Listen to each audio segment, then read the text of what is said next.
Yo, Jacob, appreciate that, host.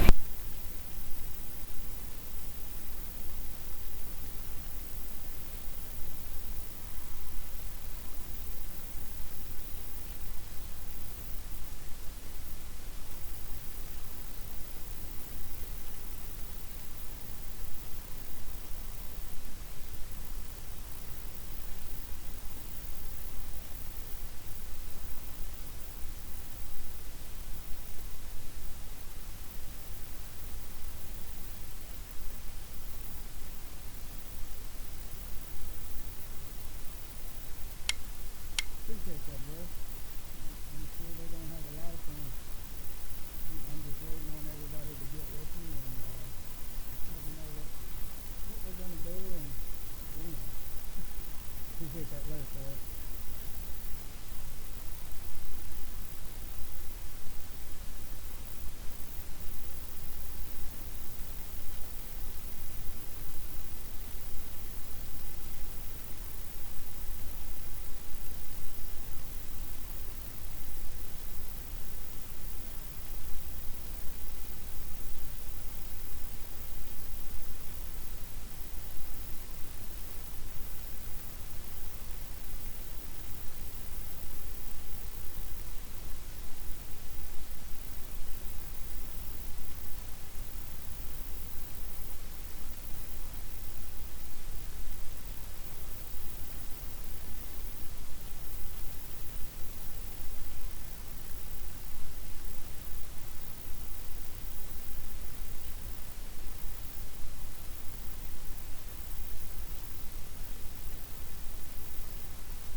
So what's going on, everybody? What's everybody up to tonight?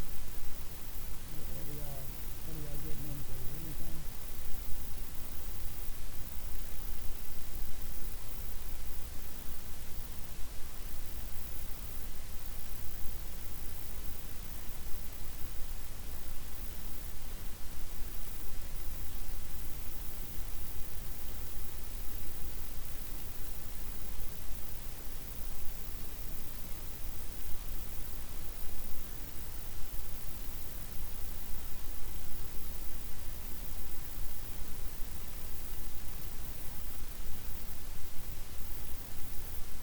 So I'm here like trying to do my promo over here. Try to get everybody excited and ready to go. So we shall see.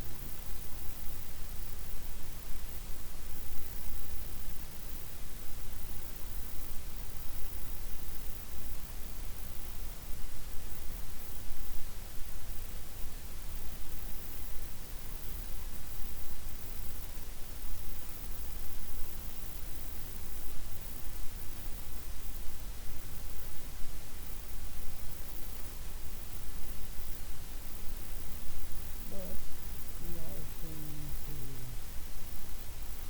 a couple of different platforms right now, so that is a good thing. Um, we have permission to do live. Of course, we're streaming right now on Twitch, just so everybody knows that. And we are also streaming right now to my YouTube. So if anybody wants to get some of that, please feel free. Just go search bipolar XPS. You'll find it. Not hard to find. Grand Titan. Oh, man.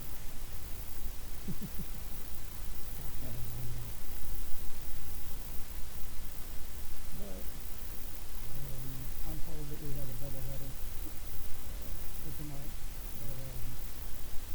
The first race is going to be, I believe, 80 laps, and then the second race will be 60 laps, and both of them will be at Pokemon.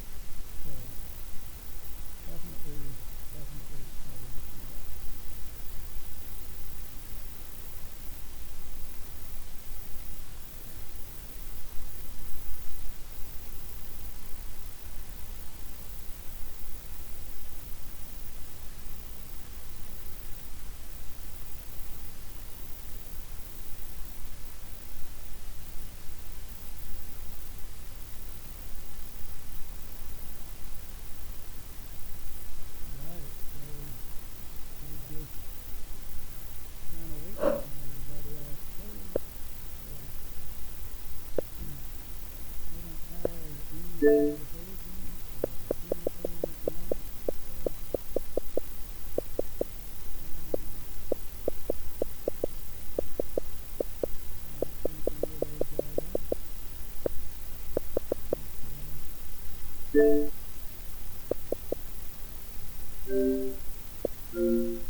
What's up, bipolar?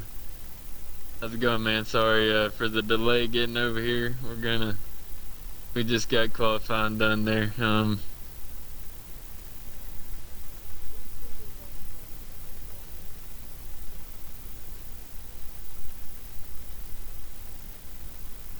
Yeah, I was looking for you before we started qualifying, and then we were kind of going over some things about the race and went ahead and got qualifying rolling there. So I figured maybe you got in there to check that, but try to get Ward Burton over here with us as well. He's not in the main party.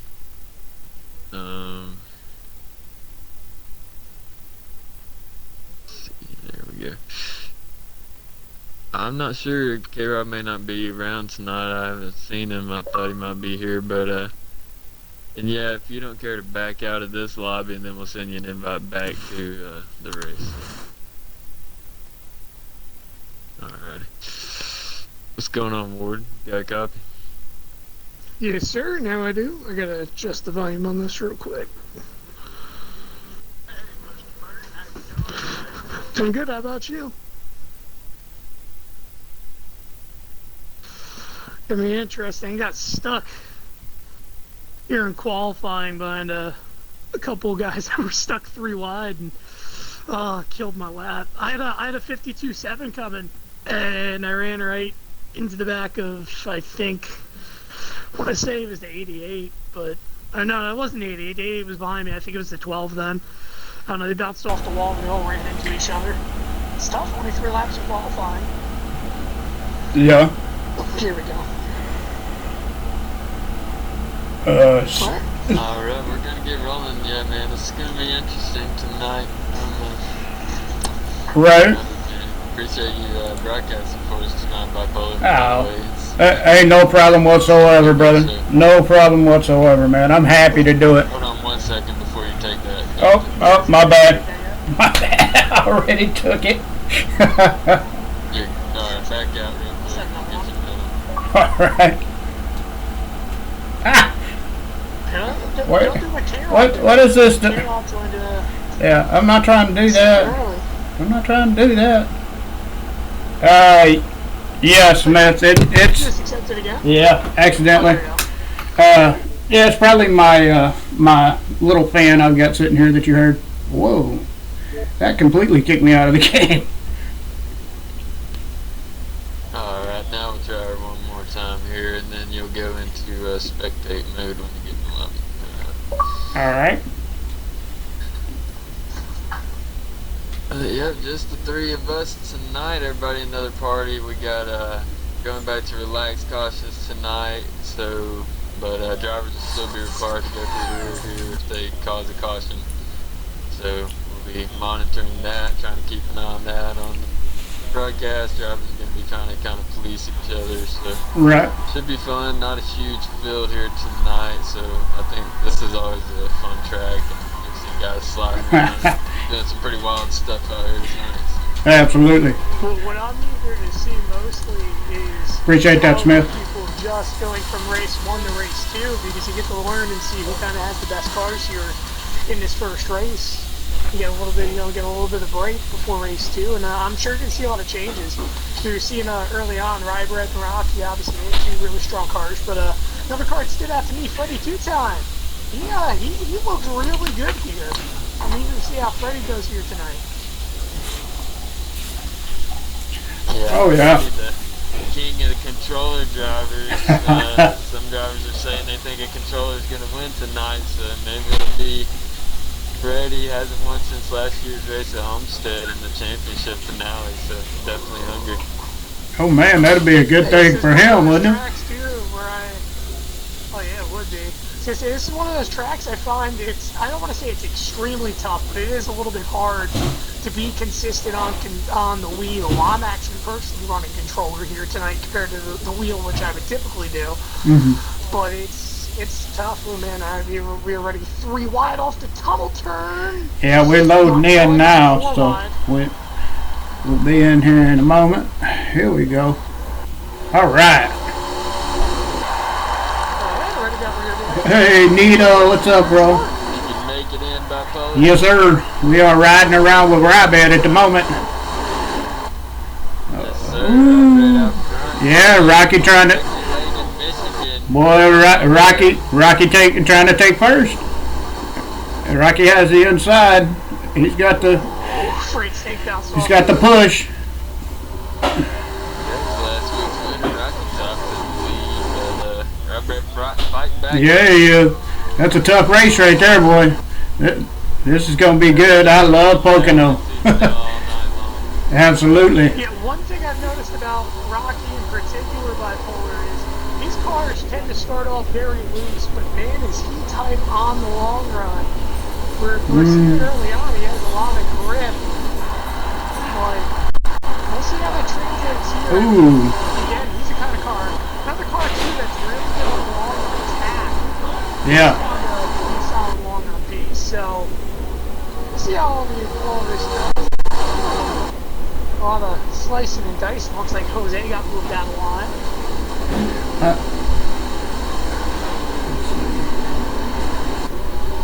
Yeah, it's a lot of fun here at Pocono. This is a track where fuel mileage a lot of times can come into play, and definitely the transition from a short run car to a long run car. You're going to see a lot of guys who are fast the first 5-10 laps of a run, and then a lot of guys who are fast the last 5-10 laps of a run. So you'll see that throughout the night. Hopefully we have some long green flag runs, which Pocono usually provides, and with us going back to relaxed cautions, I think you're going to see typical RSR races tonight with these long green flag runs.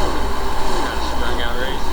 Comes down to just the most methodical driver and the fastest consistent. Absolutely, man. Go ahead. We're going to say we almost had a couple of guys there hitting the wall off of turn 3. Pro Boss, who now he's on the apron, shooting up the track. Wonder what happened here to Jose. Jose's, I don't want to say he's on a strategy, but he's falling off a little bit. I wonder if he has some advantage, because he again started up near that front row, and then he rolled off third to be exact. And right now he's struggling. Right. Saving fuel again, but it looks like he's struggling a little bit here with the handle of the race car. Right. I'm not real sure. I mean, I thought he was doing real good, and like you said, he's falling off a little bit, so I'm not real sure what's going on. There's been a lot of shuffling up front, so we're gonna try and see if we can find Jose and see if we can see if there's something going on with his car. Well, he's up in third now. So. No, I mean, back in 95 and Rock. Oh yeah, he is really. Oh, okay. Yeah, I'm riding along with him right now. You're right behind him, so that #1 monster car coming along. I don't know, Smith. It does that sometimes. It's weird, man. It's like Mixer. They, for some weird reason, they make you refollow.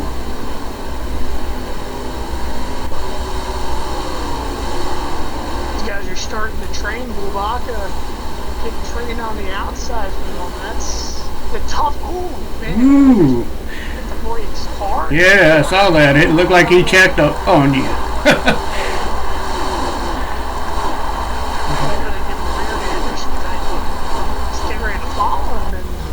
Checked up. I think Rocky got a little bit more speed. He had a big checkup on the outside. All jam-packed together at the moment. There's a lot of faster guys. Back, ooh, 3 wide. Freddy got a little bit of the wall. Tack trying to take second here. We lost you there, Ward. Yeah, we kind of lost your word. It's all right though. Oh, my goodness, we got a wreck. Oh, my Lord, Blue Baca. Oh, my goodness, Blue Baca, Rocky Top. Oh, it even got the 42 in that at the end. Oh, my Lord. Yeah, I wasn't sure it was in the 19. I didn't quite see that, but that was, he hit the glitch spot and sent him right back up the track. Yeah, that was 19 that it started with. I believe you whenever you say he hit a glitch spot, because I mean, it just like sent him down, and then all of a sudden he was stopped. It spun him around in that exact same spot. He never moved, and then all of a sudden he shot up the track. So, And that's going to happen off the turn 2 here in the teleturn bipolar. Yeah. That is the biggest product of this track, believe it or not. oh, I believe that, brother. We're seeing it early on, a lot of slicing and dicing. Oh, yeah. And to be honest, we've seen a lot of guys from the back here towards the front. As we come to the restart, aka the race snake, he restarts fifth. He, 19 at C dropping. Whoa. even 19 dropping as the rules throw him apart. Yeah. Has to, because he created the yellow. About to start as well for that 88 Dodge. Oh. Pretty solid. Blue got into the back of MDL a little bit here. They both appear to be alright. Doesn't appear to be any damage to either vehicle. Oh, Rocky Top hit the wall.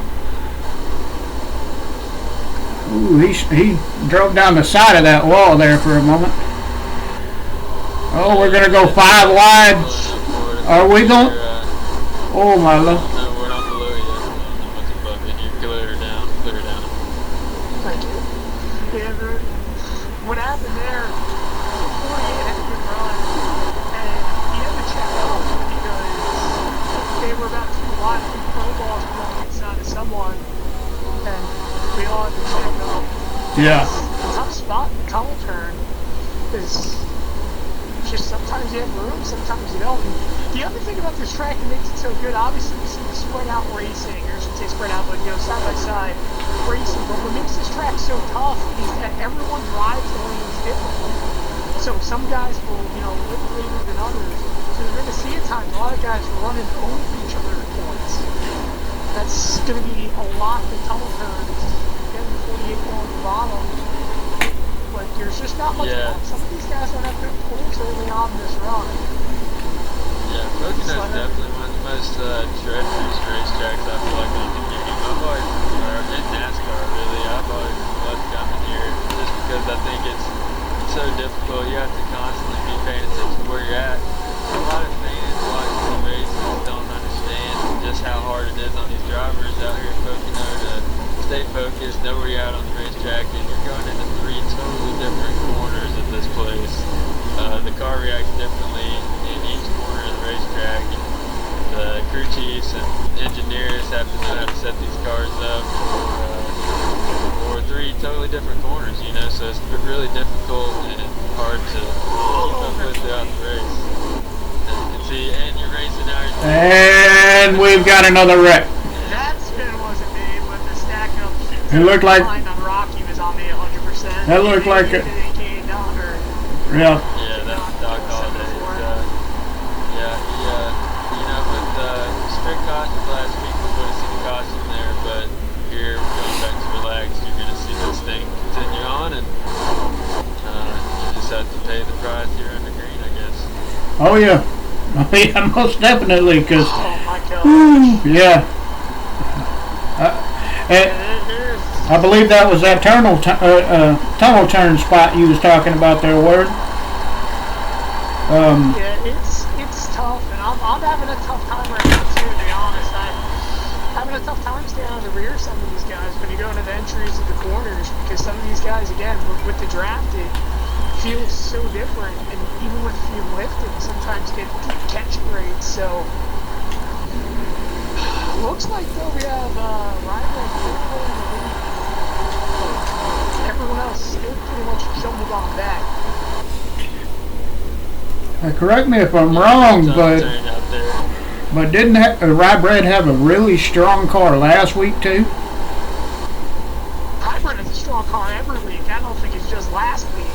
He has right. He went on. Remember, he won that bounty over Lucky Dog in Yeah, Michigan. yeah, he sure did. Ryan knows what he knows what he's doing. He's one of those premier talents out here at RSR that's going to be in the front every week. Right now he has his car glued in, but I think a lot of it has to do with right now, again, everyone second on back will be incredibly racy. But you're going to start seeing some of these guys that have better long-run cars really start to come into the picture. Like you have Rocky Top right now sits back in top. Again, the catch rate's really tough, but you go back and you're looking where Rocky Top is right now at 9. He has a chance to make up a lot of ground once the car starts coming in. Because we're only 5 laps into this front, believe it or not, bipolar. Wow, only 5 laps? Man. I could have sworn I seen more than that. Yeah, I forget how big and long Pocono is, honestly. But, wow. Yeah. Definitely well worth it. So, Sabotage, appreciate the host. Ooh. Look like Sean for life, and not sure who that was next to him. Let me see if I can find out here. 48, there's 3 wide. Freddie's up there. Yeah, it was Sean for life and Freddie kind of got into each other there. It really is, it's funny when you think about this track, because with all the space in the world, you would think it's really easy to stay out of each other. But that's not the case here, folks. You would think. Because when you come off the tunnel turn especially, everyone drives into the same lane off the exit. So it is really hard to not run over each other. See Jose, he's struggling again a little bit here because he looks like he has a little bit faster car than some of the guys in front of him. They can't do anything to get around him right now. Yeah, you'll see these guys fan out a lot, but there's really one preferred line that's right around the bottom of the corner. So if you can be the lowest car in the corner, you're going to have the best run. But can you get the momentum coming out of the corner if a car is above you is the question. And a lot of times that's where we see accidents coming out of the tunnel turn. Guys are down there, they can't use the whole track to sweep up, and they put too much wheel into it and they spin out, or they run up into the wall coming out of 2. And that track is, or that corner is made after the Indianapolis Motor Speedway, where we'll be going next week. So they designed that corner to replicate those corners out there in Indy. So we'll see some great racing over the next few weeks. Ooh, Freddie took it wide. He keeps it out of the wall. Ooh, just barely though. Stack up again. Yeah, it's tough.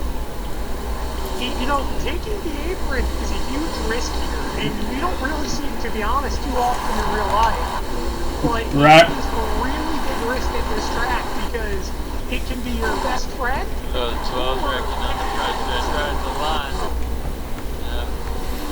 Yeah. Ooh, yeah, dude.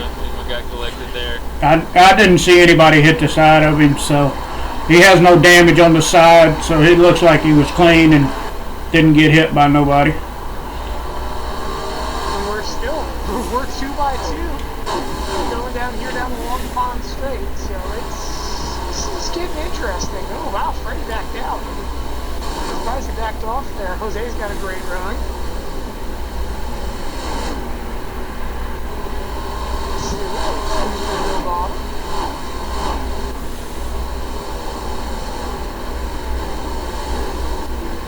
Back up into the 9th position now after rebounding from that wreck and found his way back here to the top 10.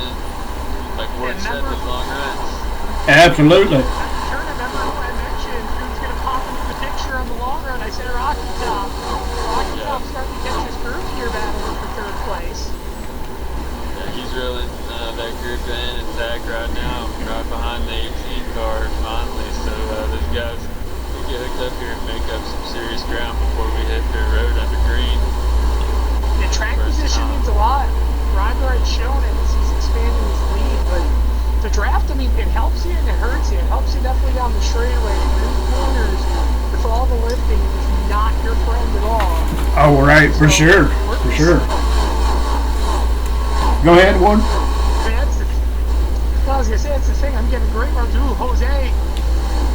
Everyone's lifting. He bounced off the curb and cost himself a lot of time there. Yeah, he did. Dropped 2 or 3 spots because of it. He stays just ahead of Freddie, and right behind Freddie is Rocky Top. That 18 car looks like it's dialed in and moving. He is coming hard. Oh.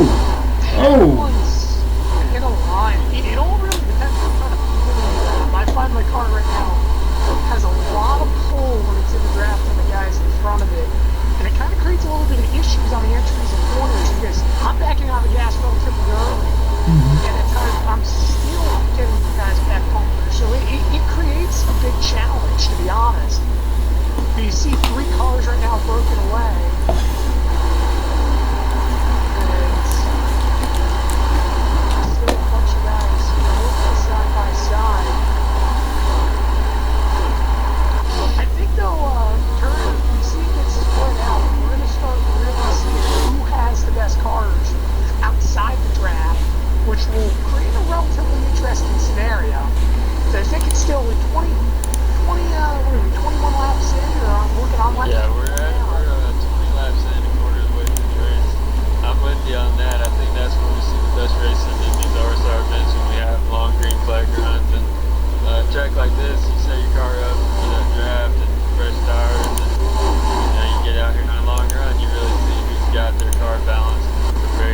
place where you want to start getting too loose. But I would say right now. Well, right here in the run, I was just gonna say you're about 7-8 laps until the fuel window closes, and you don't want to be getting loose this early in the run, losing a lot of time, because that's gonna affect you later in the race if you have to hit too early here to get more fresh tires, and it may come back to haunt you later in the race when guys got fresher tires than you in closing laps. So definitely, the race can be won or lost here on these early runs, depending on how bad you let the car get out the lead. Yeah, well, the other thing is too, when you look at it with this most recent yellow that came out, Turner, suddenly what it looked like is, at the start of this race, hey, you're maybe taking 3 to 4 pit stops depending on your strategy, going out there 20 laps per run on the fuel. Well, now with that yellow, that kind of mixes things up a little bit. Who's going to have the fuel save strategy? Is the other question, is it could pop into the scenario, especially if you get green flag pit stops here. If we get more spread out racing, definitely I can see some guys trying to play that fuel game. Oh yeah, yeah. That's definitely likely. Definitely likely here. Looks like Rybread, his car's fading a little bit for the long run because we're starting to see the front 2 through 4 gain a little bit here in these past few laps. For reference, I'm running 53.9s right now in Ford. So we could be seeing again, things start to fade, and Freddie as well. Freddie looks like, in fact, he may have one of the fastest cars on the track because he is also gaining quickly. Pro Boss has a ton of damage to the front of his car, and it looks like it is just extremely loose. If I'm not mistaken, he bounced off the wall coming off the turn 3 when the yellow, right after the first lap after we went back to green from the yellow. Mm-hmm. And if that's the case, that damage is probably carried over. Again, a lot of these guys are running over each other, Yeah. so because of just how the draft works. Yeah, absolutely. I mean, even Doc Holliday in that 88 back there, he has a pretty good bit of damage to the front end of his car as well. So. Well, you have to remember, he went nose first Yeah. off the counter into that. You're absolutely right. To the inside wall. But he doesn't have nearly as much damage as Pro Boss does. So, kind of makes me wonder. Yeah.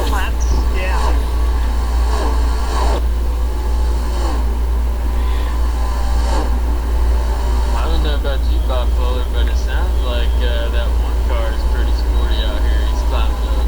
Yeah, he is. Filled. Yeah, definitely. Yeah. Sounds like he's got a good long run car there. Woodburn, like for his second win of the year. It definitely looks like it definitely looks like he is catching up slowly but surely to that Ally car up front. So.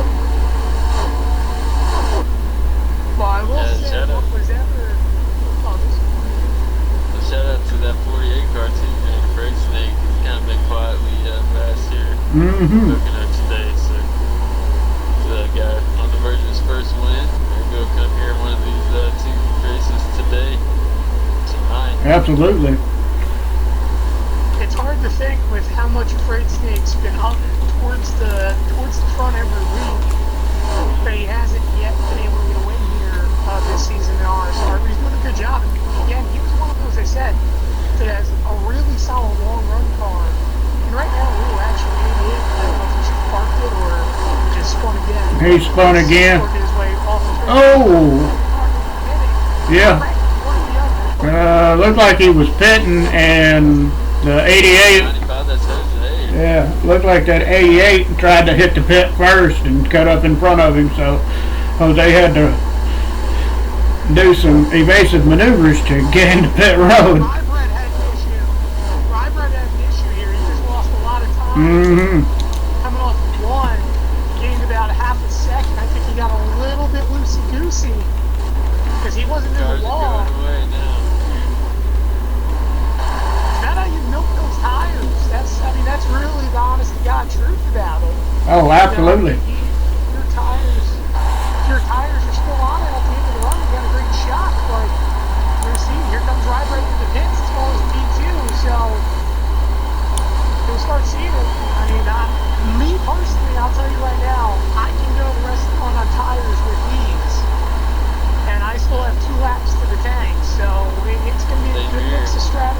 Mm-hmm. That's what we were talking about. You know, these guys, they're out there running these fast laps, but they got to pit, you know, when they get really loose like that, or they're going to lose all that track position that they gained. So the only way that can come back to haunt them is if this race stays green all the way to the end, and then guys who can run these runs out will be on the pressure tires during that last segment. So, and a guy who could save fuel and stay out here for a longer period of time may be able to run this race on one less pit stop than these guys who are running really fast lap times. So it's always crazy here poking up strategy, trying to think that through throughout the race. Absolutely. 48 coming to pits now. Mm-hmm. So we'll see. I think everyone except me seems to be coming to pits. So Rocky's still out. that puts me in the catbird seat. Oh yeah, well no, Rocky just came out of pits. Oh, okay. Him in the 95 Go. Yeah, you're right. Yeah, that puts you up there in the front. So, good job, brother. Lubaka stayed out. So, a couple guys out here trying to stay out as long as they can. I would imagine Blue's on a little bit of a fuel strategy, so he may be able to go another lap or so. Right. I'm interested though, because the 95 and the 18 are on much fresher tires than I am, but somehow I'm able to keep right near their bumper. I'm going to be coming to the pits here this time. Yeah, I'm currently riding around with Blue. He is definitely hitting the brakes kind of hard there. Looks like he is going to hit pit road himself. So, Blue Baca into the pit. You know, this is one of those tracks as well, where it seems like you can get really aggressive in the pits, and it can be your best friend or your enemy. Obviously, it's a lot easier to pit road. Kind of reminds me, maybe Turner, you can chip in on this. It reminds me a little bit almost like Auto Club, and how you have to get down the speed. Obviously, you have the access road here, which you actually can't use in NASCAR, but that's what it kind of reminds me of. Yeah, it's interesting here with the way we pit coming off of turn 3 at Pocono. You're just trying to carry as much speed as you can. It's similar to Auto Club, maybe Phoenix in the old days where you used to come off the corner and kind of get down the pit road there. So, or really going into 3, you know, coming out of 4 at Phoenix in the old configuration. Kind of similar to that to me at Pocono here, where you're just coming through that big sweeping carousel top corner. And you got to get the car slowed down, and if you're on old tires, you see how loose these guys are out here. Mm-hmm. You got to go from 180 miles an hour down to 55 miles an hour if they got their brake pads in the wrong spot, or they just got too much tire wear. They can easily spin out or pop a tire, and you lock them up getting on pit road, and that could give you a lot of damage and cost you to have another 7 seconds added onto your pit stop. So definitely a lot of things to worry about. And treacherous racetrack, you know, and meanwhile you're out here trying to chase down this guy in the A car who's pretty much not making many mistakes, and you know, he's just pulling away consistently, so it can get frustrating. You definitely want to minimize mistakes and just get the best race you can out of your night. So you see a good finish here there for sure. These guys are staying pretty close to each other. Absolutely. Well, as you mentioned the 8, you got to remember both him and Sean for life. They came down about 2 laps earlier, 1 lap earlier than 48, 2 laps earlier than me.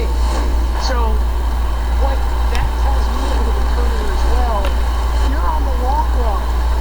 What may happen is either Ryan may try to conserve that lead a little bit this time to stay out longer, or maybe his tires burn out quickly, which could be the reason why he's pitting 2 laps early, which again makes me question, well, if you get to a late race scenario, guys that can stay out those 3 laps longer, they have the capability of taking 2 if they don't go in the fuel save strategy compared to Rybred, who may be burning those tires and can't do so. Oh yeah, for sure. That is definitely a good question. Because I'd imagine if you're burning the rear tire, you have to be burning the front tire too. That's what I would imagine would be happening.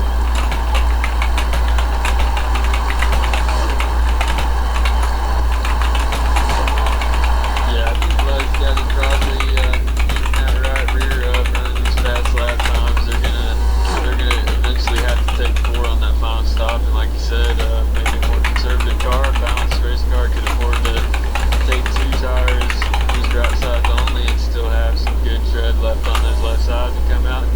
probably run pretty similar lap times to the guys who are on 4 tires by the time their tires fall off, so it all kind of adds up in the end. If you could get that extra 7 seconds on pit road by taking 2 tires, possibly even more time you can gain there by entering and exiting correctly, and maybe the race winning call here at Pocono. So we'll definitely be taking notes throughout this race and then trying it again in 40 lapper after this race. So. Absolutely. Let me ask you something real quick. Because earlier in the broadcast, you mentioned about how this track is configured almost around like Indianapolis. When you look at this track, though, do you base your setup off of Indianapolis, or do you go to another track and try things out? Because Indianapolis, yes, it has its long straightaways, but it doesn't have, I wouldn't say it necessarily has things like turn 1, for example, in terms of the banking. Right, yeah, there's a lot of banking down in turn 1. I think that you can absolutely not take your Indianapolis setup and learn a whole lot from it. I mean, maybe, a base, but there's a lot of things you got to work on in the suspension of these cars at Pocono and with the tire fall off here.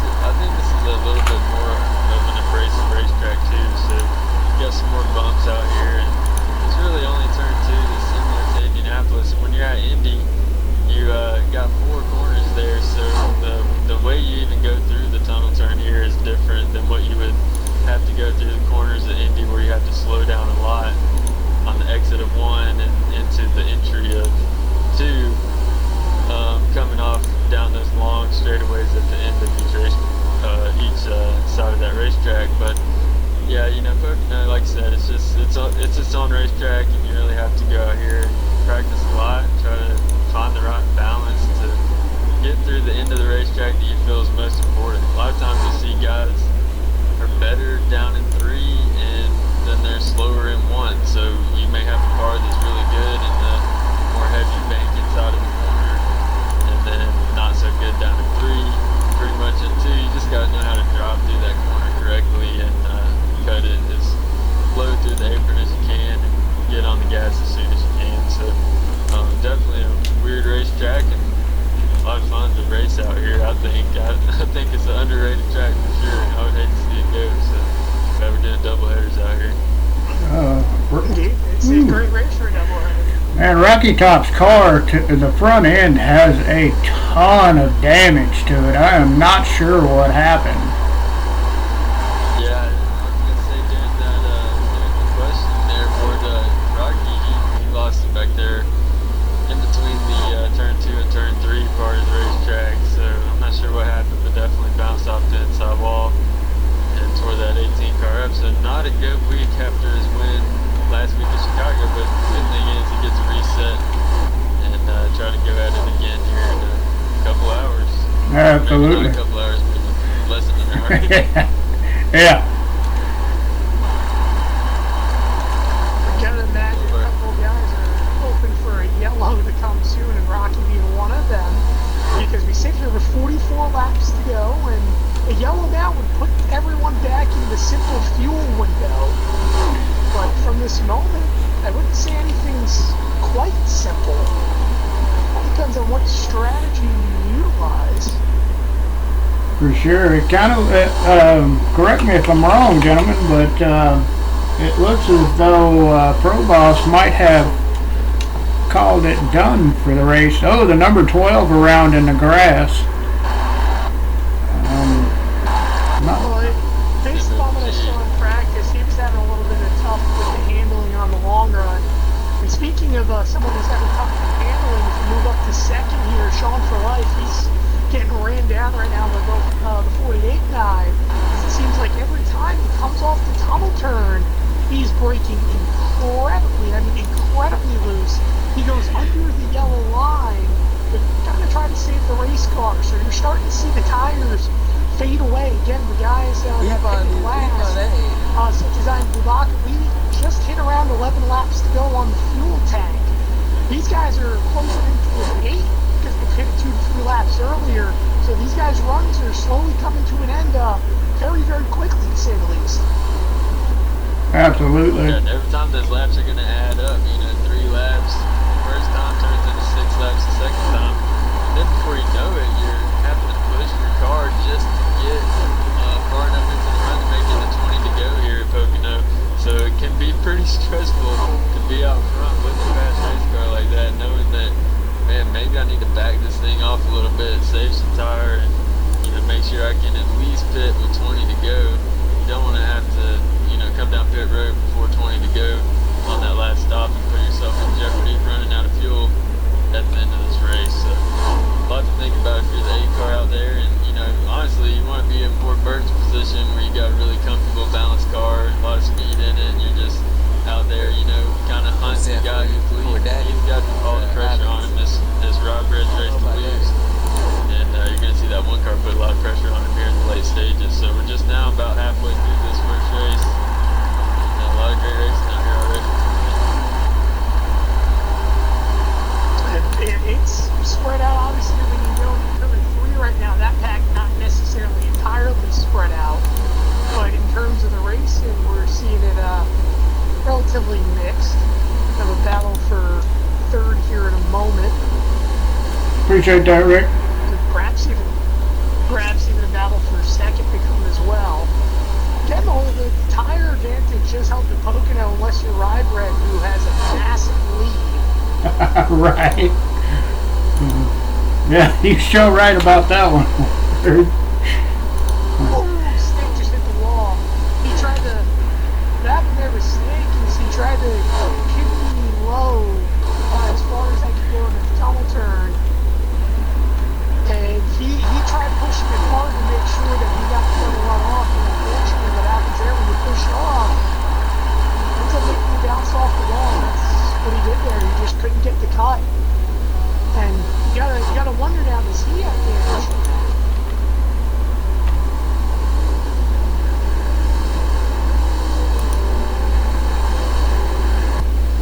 And that's another thing that can add to your seconds in these long green flag races.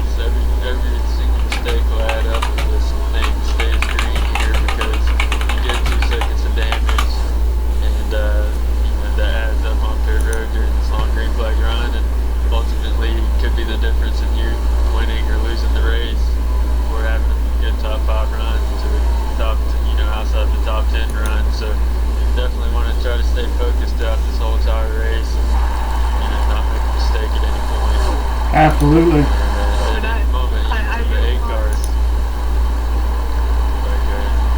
I was just saying, I utilized last week as an example where I was in the lead of Chicagoland, and I had a very solid car, but it took one mistake down the front stretch that brought out a yellow.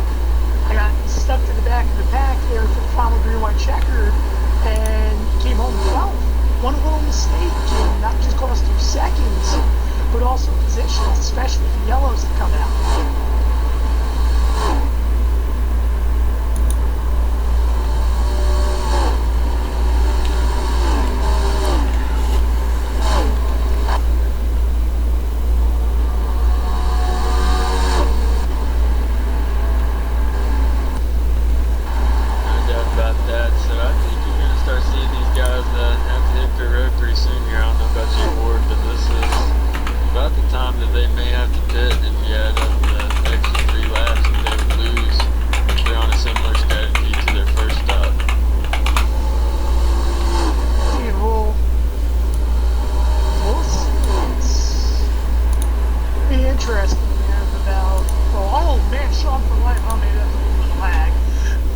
Saw him on 2-wheel bounce off the downside safer barrier, but I think that's what that was. And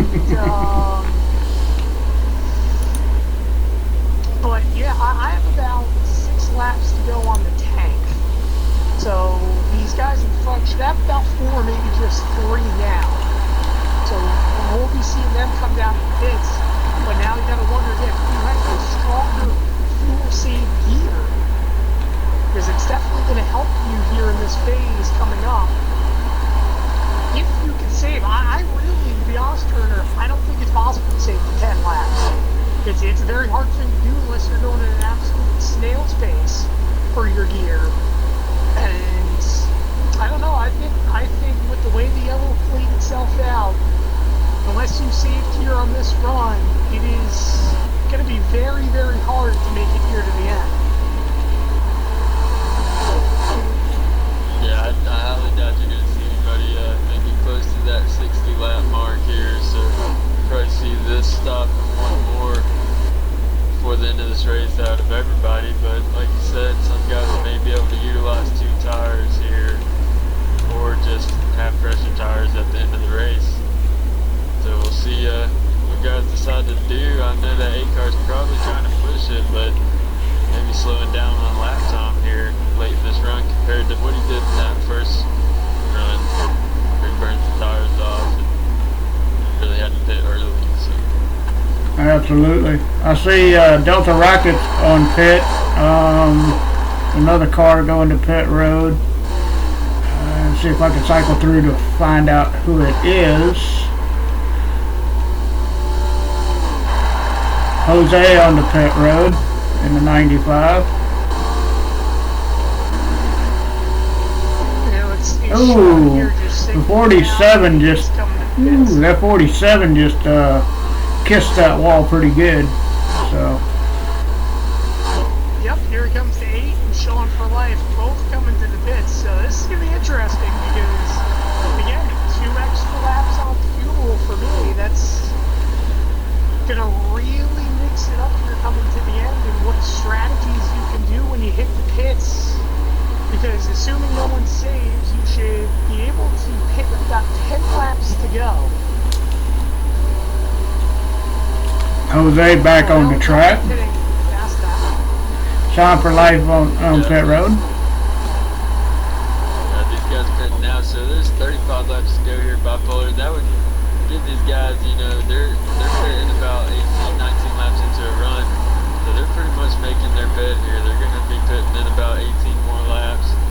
Then they'll run this race out, and they'll be on really old tires at the end of this race. A guy like Warren Burton here, he can stay out a few more laps and probably pit later than those guys on that final stop, and then maybe have the fresh rubber for the final, you know, 15, 12 laps there.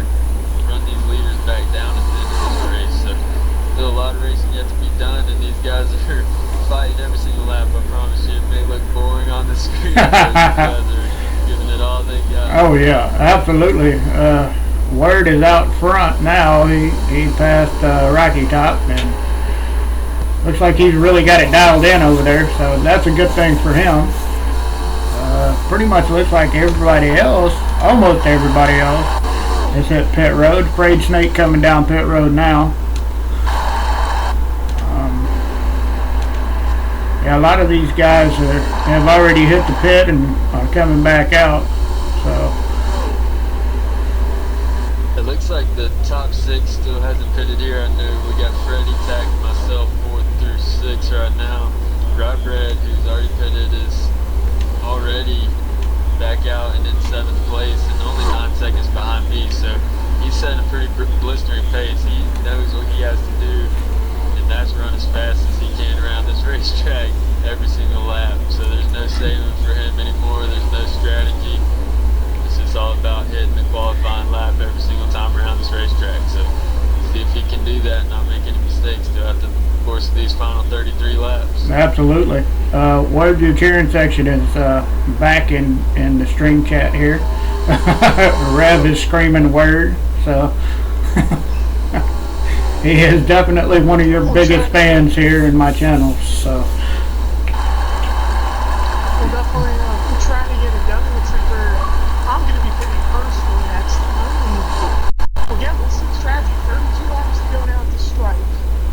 And you look back, Bach is still out there, Freddie's still out there. So a lot of guys, again, trying to extend it as long as they can.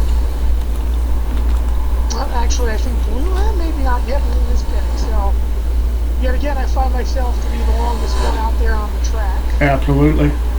But I mean, that's not necessarily a bad thing, you know?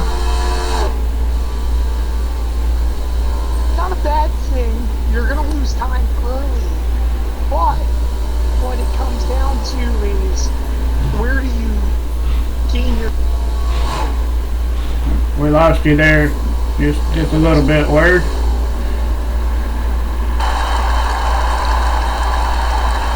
Word diverting onto the pit road. Apologize. That's all right.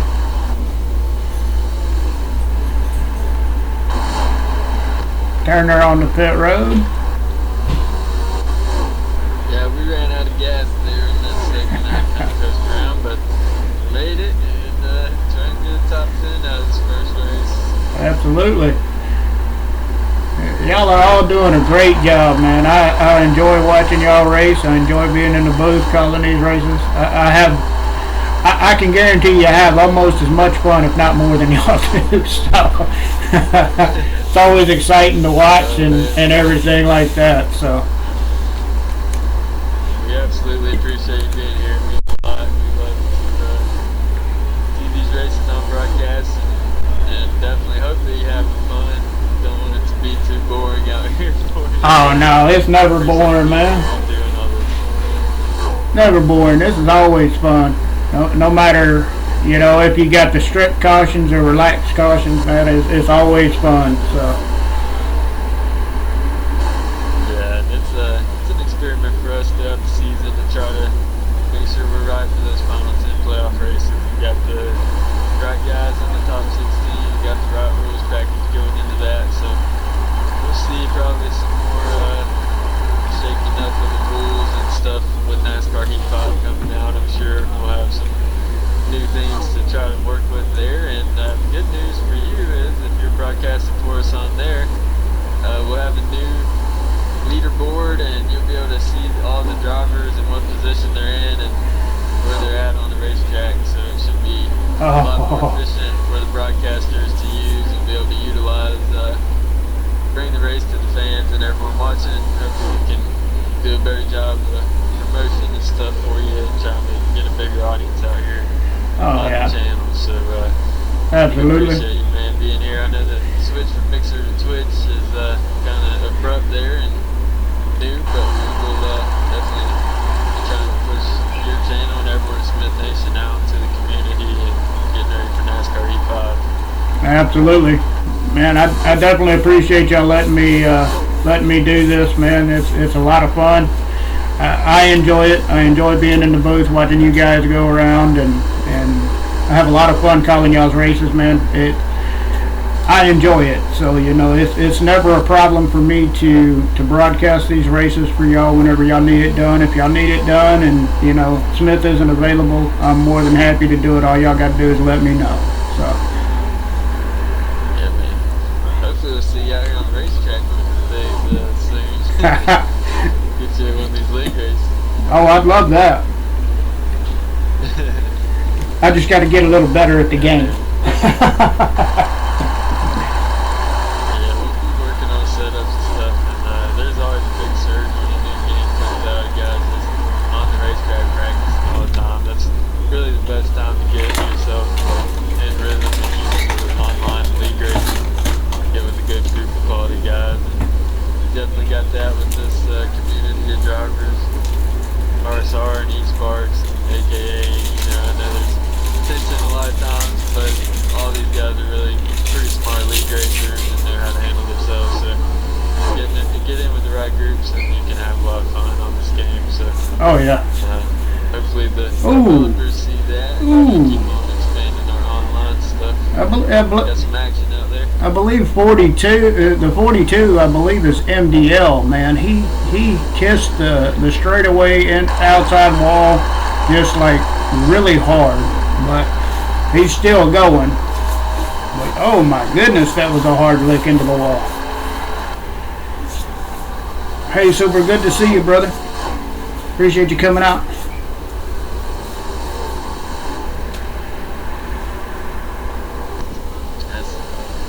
Yeah. One thing I think right now where we're seeing is we're gonna start seeing now really start picking up. Freight State, for example, he's fallen back to about 4th year in terms of the tire strategy, and he has an advantage. If you're behind a car right now and you have to keep going to draft, saving may be your best friend. So I'm eager to see how many guys can be saved here. Because, and what I mean by saving is just try to get a couple extra laps out of it. That's all. You know, you wanna put someone in the tank here for this final stop for coming. Because realism is everyone here is going to have to pit Turner, and that's just the realism of it. It's just a matter of how many laps to pit, how many laps to go you have when you do pit. Yeah, 100%. And how many laps you got on those tires at the end of the race when you're coming down to the, final few laps?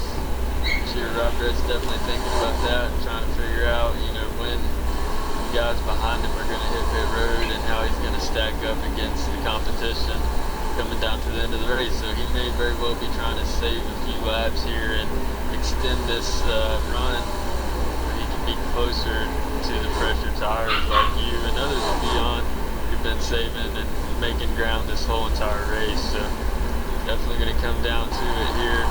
Well, here we go. Actually, that's not Sean. That's actually MFG pitting. But what I was going to say is, too, is that you're starting to see, and one thing I noticed in particular, you didn't get to really see the first green flag stop Turner in terms of the difference on the tires. Because 2 laps here, believe it or not, don't really make that much of a difference. But once you get 4 laps difference in tires, and you get a little bit of drag, you start to see really the difference in terms of the handle.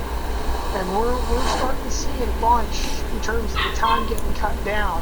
I started this run about 13 seconds behind Ryan right now. I'm about 10.5. Only, I believe, 5-6 laps into the run. So. Yeah, the predicament for him is he has to run at least 5 more laps here to get in the comfortable pit window. So he's definitely getting enough time. And it just goes back to, like you said, this race going caution-free for this long, and all that, conservative driving really comes back into a driver's favor later in the race if the caution doesn't come out. So as long as there's no mistakes made and this race continues to play out, I think we're going to see a battle for this win in the final laps. But anything can happen out here at the Tricky Triangle, that's for sure. The caution.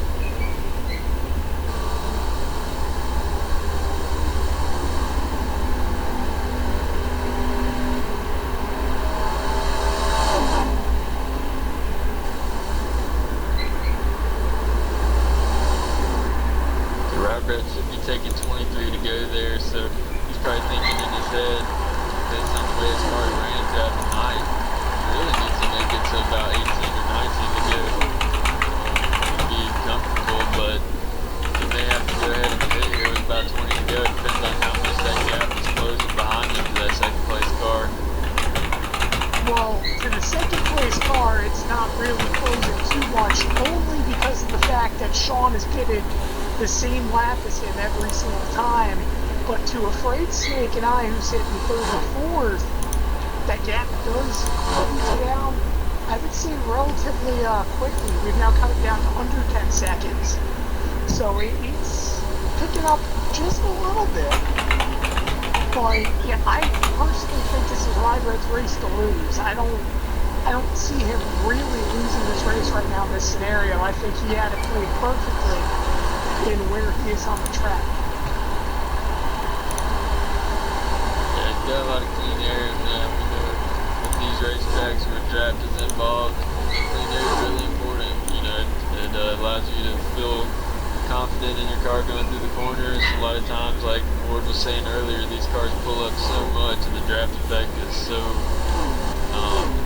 excessive that it really affects how your car handles when you get down into the corner, going 15, 20 miles an hour faster than maybe you would be if you didn't have that big pull. So definitely a lot to having a fast race car and having clean air. We've seen it with Lucky Dog a lot this year, and different guys who get out front just seem to pull away from the field. I think it just has a lot to do with the way this game, the way the characteristics of this game play out. The guys second, third, fourth on back get to racing each other and just really never can make that ground back up. So we'll see as the strategy plays out. The A-car still has to hit his marks. We've seen him get really loose on that last run and make a mistake late, give up some time there. So anything can happen for sure. Speeding penalty, caution. He's getting loose and getting into the wall. Cost you this race here, so definitely a lot of anxiety in that 8 team right now.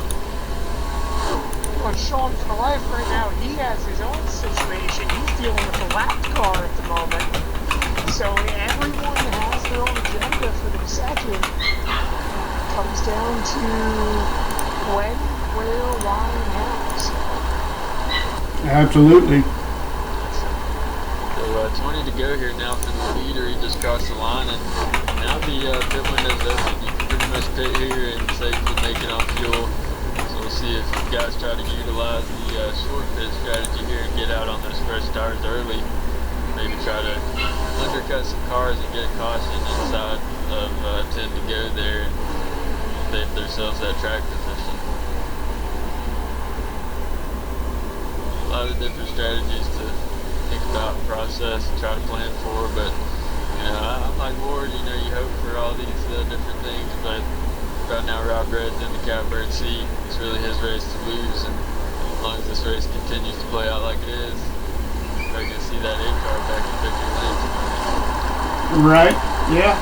That's definitely what it's starting to look like more and more here.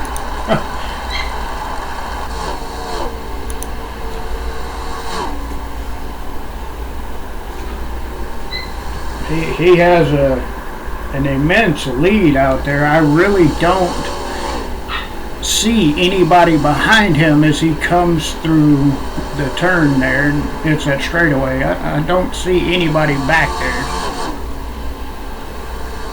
Yeah, you have Sean for life as a moving deal, just bounced off the wall right in front of both Hyman 48, but you have Sean for life who's just going into the tongue turn now. That's the next closest car. And then I'm about, I think, 1.7, maybe less. Yeah, just about there behind Sean. So that's about the gap from second to third. But Rybread, again, he has the strategy. He's out there in front. It's working out for him. Absolutely. Here he comes down there right now, so 19 to go. That's about what we predicted when he pitted there with 35 to go. He was going to split this up into 18 to 19, somewhere in that range, and he's on pit road for the final time. So Sean for life likes to take another lap there. See how that works for him. And shout out to Sean for life. I think this is only his third race here in RSR Cup, and he's ran really good. Every single race he's been a contender for the win. So definitely a guy you'll probably see going to victory lane at some point here in RSR. And he's trying to climb up into the top 16 in points. A lot of these guys need some good runs tonight to try to secure their spot in that top 16. This has been a great season for that points battle. And a lot of guys still on the fringe there, so got a lot of work to do. Tonight's a great opportunity to get some points. The better you finish in points, you get some bonus points for that first stage of the playoffs. So Rob Red, he's determined to try to gain enough to in the regular season point standings, get that biggest bonus going into the playoffs. So a lot to look forward to with this points battle and this next race here as well. These guys probably got their cars dialed in. You may see some new contenders in that final 40 lap race of the night, as Ward Burton currently still leads out here, stretching these tires out. Yes, sir. That he is. Stretching the wall too, I just did. Just scraped it a little bit. The wall was in the way. Don't worry. We understand, Ward. We completely understand. Giving it every inch. Every tenth of a second's going to count now. Red Snake pitting now behind you. He had somebody else go in with him. I'm not real sure who that was.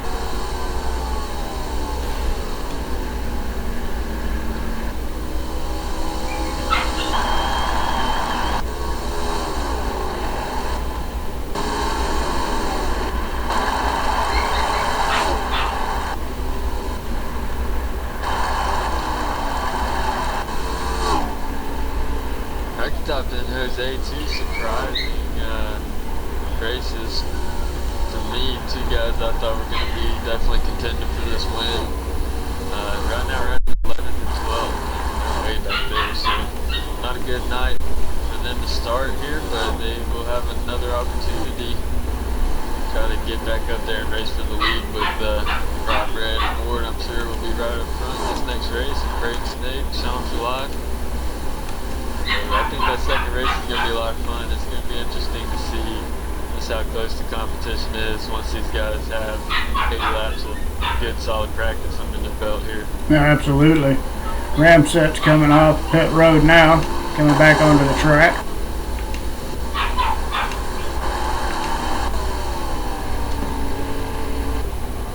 Yeah, and he actually came out of pit road still in front of Rocky Top and Jose right now in that 10th position. So Ramset having a good solid run tonight. Glad to have him back. He's been out for a few weeks and I believe came into this race 17th in points. So we'll see how he stacks up after tonight's races. Trying to climb back into that top 16.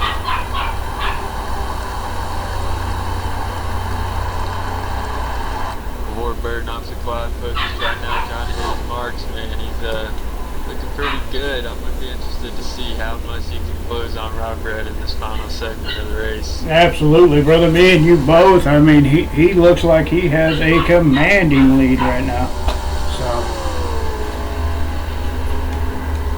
see if we can change cameras. I don't think it's enough though to ride unless it's perhaps a different strategy out there, which I don't think I'm physically even able to handle. But gotta again try everything, and right now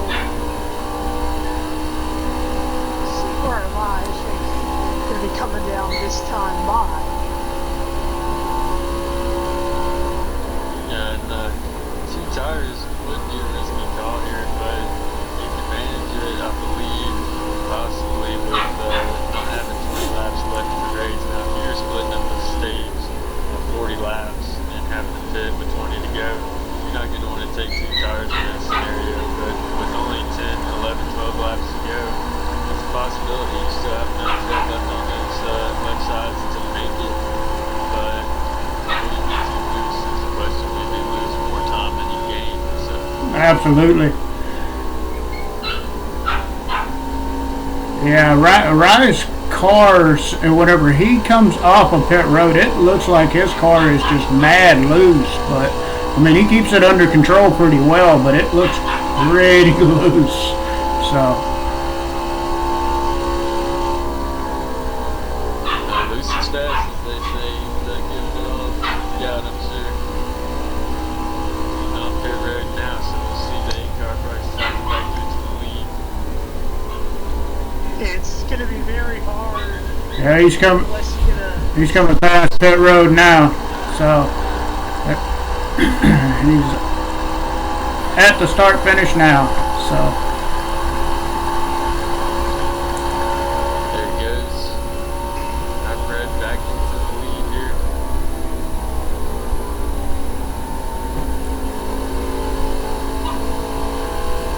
Don't listen too far up for maybe a caution. There's some ground.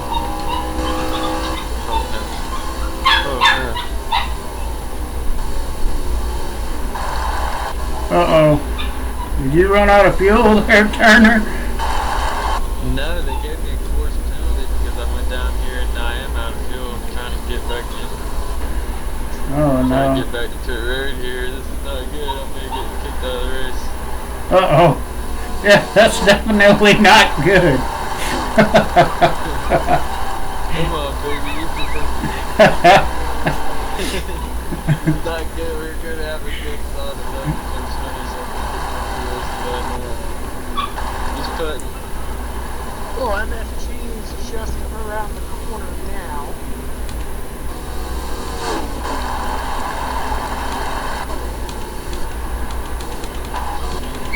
That's the story of my season right here.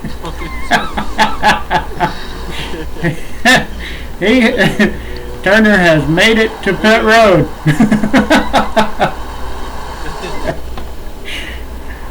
Picked the wrong car number and everything, man. I'm the best. Yeah, I saw you in the 88, and I'm like, wait, Turner doesn't run 88. What is that? Make sure everybody's paying attention. Yeah, you want to make sure we all notice, huh? I'm used to seeing you in the 24, and I see you in an 88, and I'm like, all right. Yeah, we had to break out we wrecked 2 cars in practice there, so we had to break out the 88. Oh my goodness. Wow. Got issues.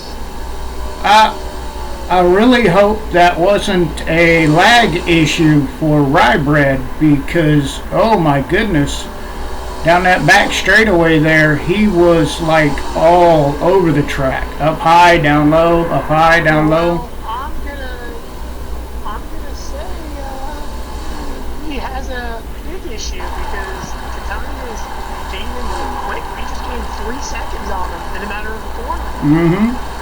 Yeah, something's going on with A-Car. He's definitely going to be in trouble late in this run, man. Ward's already coming out of 2 right here. The A-Car is just now entering 1, so there's not that much distance and plenty of laps left here. Absolutely. Well, I think the guy in the catbird seat is Sean for life without a doubt right now. Sean is probably licking his chops. Remember, I do want to say this, Turner, you got to remember, Sean went that extra lap just in case, ahead of Rybred. So if Rybred has an issue, definitely benefits Sean. Yeah. Yeah, he did, and I was kind of surprised that Rod, sorry to cut you off there. Oh, it's all right. Rod didn't take that same strategy because, like I said, Sean's going to be in a comfortable spot here in these closing laps. He doesn't have anything to worry about. A-Car, he's been historically really loose late in the run in this race. So he's going to be definitely facing that in the closing laps here. You have to remember, he didn't run the run out. He made sure that he was in and good on fuel. But the other thing, too, is I think Rye basically brought it to the tire limit, Turner, in regards to what lap he came in. So I think that's the other thing to look at as well, where he may, for example... Oh, there it goes again. Going 18 laps. Yeah, this is getting interesting. Yeah. More time gain. He is having a major issue.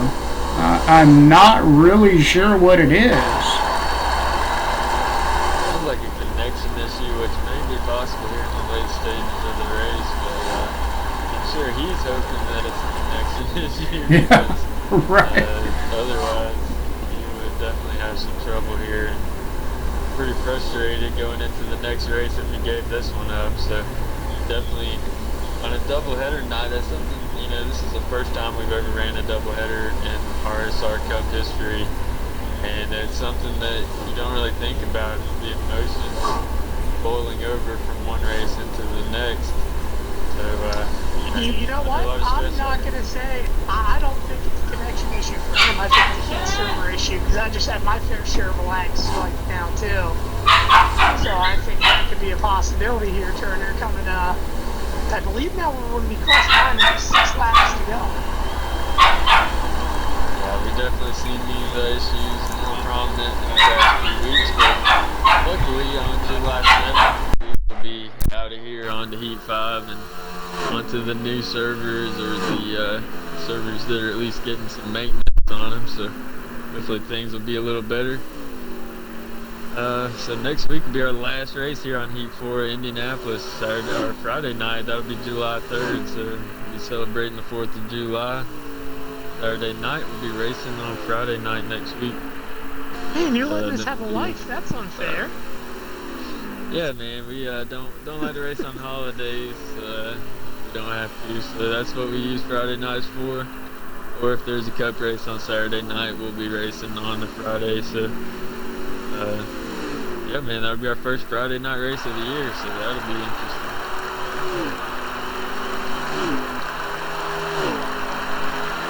Indianapolis is always a lot of fun. That's one of my worst tracks, man. I just cannot seem to win there anytime. It's a very I raced there in East Park a few weeks ago. It's a very interesting track because it all really depends, A, where you are, B, how the arrow works, and then C, on top of it, where your pit stall is. And I know that sounds weird, but it tends to be those guys that get the very bad pit stalls really lose a lot of time in the pits. Yeah. Yeah, it's an interesting racetrack, a lot of history there, and we, you win the All-Star race, we've seen Element win the Daytona 500, and we've seen Lucky Dog win the Coke 600, so the All-Star race isn't really a crown jewel, but it's still one of those big races, the historic races with a lot of meaning to them. Brickyard 400 is definitely one of those races, definitely one of the crown jewels of the season. Next week will be a big race, not only with it being the final race on Heat 4, so everybody kind of wants to leave their mark on this game, and that would be a good opportunity to do that at Indy next week. And not long after that, I think we're going to go to Darlington, another crown jewel in the Southern 500. So big races coming up this summer. Robert's still way out there. Looks like maybe things will settle down for him. And, no, not really, because that 95 was up behind him a little bit, and the rear end of that car looked like it got real loose. So, I mean, I can tell you right now, Sean has his hands full a little bit of leaks in that G battle thing. But 9% of this field is a lap car. 3 laps to go over, guys. Sean got around the car. He's good finally. Well, maybe not, because that number 12 ain't giving up. He's coming back on the outside.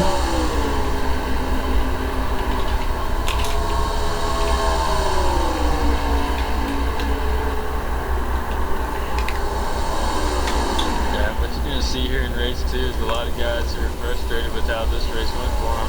You're going to be hungry to get this reset, happy to get the reset. You're going to have some guys who are happy who get the win and go into this next race with no pressure on them. But you're going to have some guys who feel like maybe they should have won this first race. They're going to be really determined to get up here and battle Rob Red in the early stages of this next race. So probably about 15 minutes or so for qualifying for that race at this point. Got 2 laps to go here. Well, I will tell you this before we obviously move over to the next race. One guy I definitely will look for in that next race is the 48. I think he really would like an opportunity to prove that he could be up in the front, because like me, he started towards the back and never quite really had the chance to, get clean air early on in a run. So I'm eager to see how next race turns out. But obviously right now, Ryder, he has needless to say, set the marker for this next race in about 20 minutes. As respectfully so, he will take the white flag. Absolutely. Yeah, set the marker high for sure. This guy, he's on a mission tonight, so looking good. Bipolar, hope you had a good time in this first race, man. I think the second one's going to be pretty intense. Oh yeah, absolutely. And we definitely ready for the second one. So.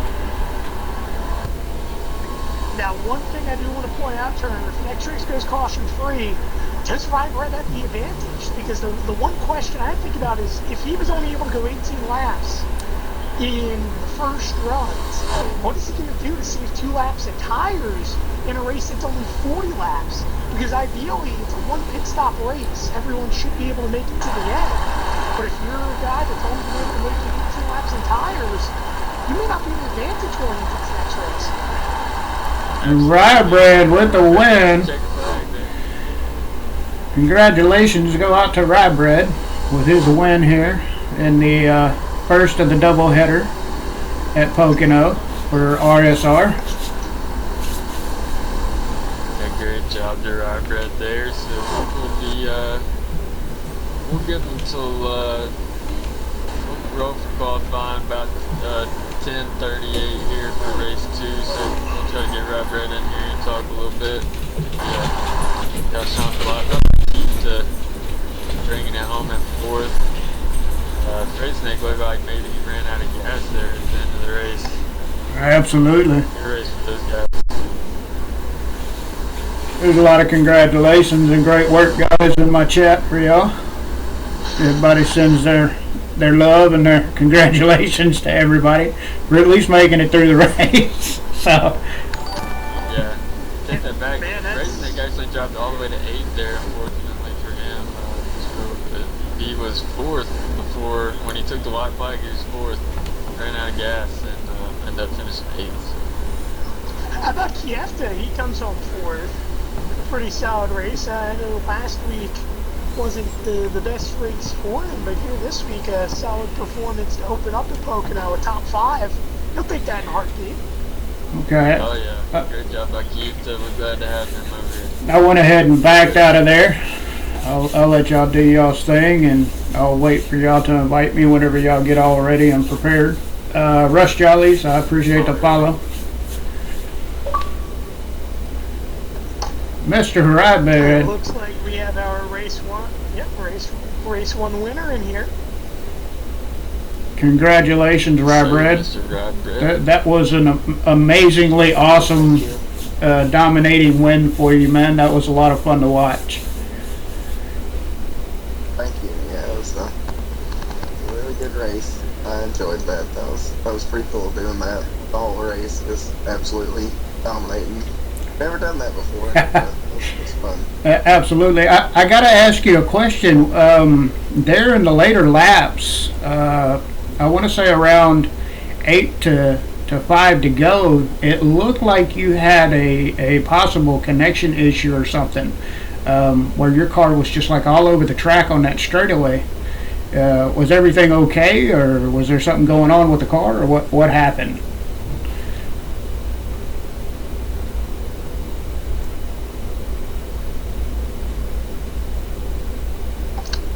Well, I think we have an answer. Yeah, maybe that's the answer. I believe so. Or maybe that's just the mic turning off, but definitely.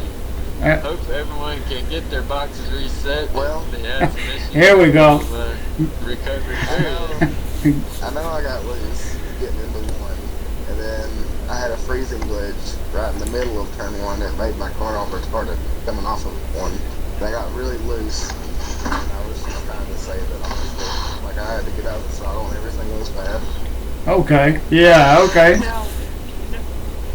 Now, Robert, I gotta ask you, because we saw here in this first race where you were able to go 18 laps per run. I would imagine that's how long the tires were lasting. What kind of challenge does that bring for race 2, knowing the race is only 40 laps in distance, and that you're gonna have to find a way to go 2 extra laps if it goes green from start to finish? Well, it's definitely going to be more of a strategy race. We had a couple cautions there in that first race there that kind of helped the fuel mileage out, but we'll just kind of see how the start of this second race goes, and if everybody plays nice and it turns into a fuel mileage race, I'll probably just have to adjust my strategy as much as I can and try to save as much as I can. Because I know, I mean, I'm not a fuel strategy guy at all. I'm go hard all the time, and, you know, but almost kind of wish. Sorry, go ahead. I was just saying, almost kind of wish the second race as well is another 50%. I think, even to be honest, even though it was spread out, no, it's 25. I'm saying, almost kind of wish it's 50% though, because it had a lot of fun compared to going from a couple of pit stops and being spread out and kind of seeing who has the best car. Next race is going to be more of a dash kind of deal in regards 1 pit stop and for some guys maybe 2, and it's a dash to the end. So I think you're going to see 2 different races upcoming, as you mentioned. And I mean, again, this is what this kind of racing brings. You almost, like you say, kind of wish it's a 50% next one, but 25% race, you can't go wrong either. It'll be very interesting to see how it all turns out. Yeah, it'll be fun. I'm definitely going to make a few adjustments to the car though and try to get it dialed back into where it should have been. I was getting a little loose getting into the corners there at the end of the runs, but should be able to get it dialed in and be ready to go again. Yeah, it's a good run for you, Robert, man. You guys should be invited back. We'll get going from qualifying here at 10:38. Yeah, man, looked like he had a fast car, but I just wanted to bring Sean for life in here real quick. Had a great run out there tonight. First of the doubleheader. We're Burton on there. You might have got some static there, man. Yeah, really loud. Hey, Sean, you good. Had a great race, man. How'd you do out there, and how was that car handling for you on those long runs? Well, the car sucked, I guess. It was terrible. I couldn't catch Rye at all. He was the class of the field for sure. Just happy to run in second, I guess. You have to run in second. I mean, he's a pretty cool guy to run second, too. He's fast at these big tracks. At the most difficult tracks, too, he's really fast. So, just working on the setup for the next race, because my car is not the best on the long run, and most guys are probably going to be able to make it on just one stop. So, definitely going to be a big factor in the next race for sure. Yeah, that'd be the interesting thing. We've seen only one caution in that first race, and now everybody knows that you may have to make it on in a 20-lap run and 20-lap run here in the second race. So I think there's about 5 or 6 guys that'll be good on just one stop. Ward seemed to be the best on the long run. He seemed to be able to go the longest. And Freddie in the 22, he's good at those long runs too. So it'll be interesting to see what this 34 car can do. And hopefully we can bring it home with a good finish in the next one. Now, I don't know if Sean has you muted, but Sean, I have to ask you, when you look into the next race, I mentioned it with Rybred, how it's about 25% in distance, 40 laps, as you mentioned. What's the biggest emphasis for you to, apologies, going into qualifying? Is it getting, which lane trying to hit? Oh, you got a little bit of static there, Ward. You talking to me? Yeah, he was trying to. Word. yeah, he was asking, what do you think the best lane here for qualifying is going to be? How important do you think qualifying and having good track position is going to be here at the start of the race? Well, I pulled off to the left at the start of qualifying. That seemed to work out pretty good for me. Just trying to get a little bit more separation than I did the last time. And I didn't even have that good of a time. I qualified 4th in that last run. So, I mean, it's a big track. It's a long track, so there's a lot of room to make mistakes. You mess up a corner just a little bit, and it kills your whole lap here. So, I don't think qualifying is too important. There's plenty of time to wait to make it up in the race, even though it is only 40 laps. But I think it's just, if you start to know the pack, I think you'll be alright. See what happens. Looking forward to it, though, for sure. Absolutely there, Sean. Regardless, man, you had a pretty good run and a pretty fast car yourself. We watched you go around the track quite a few laps.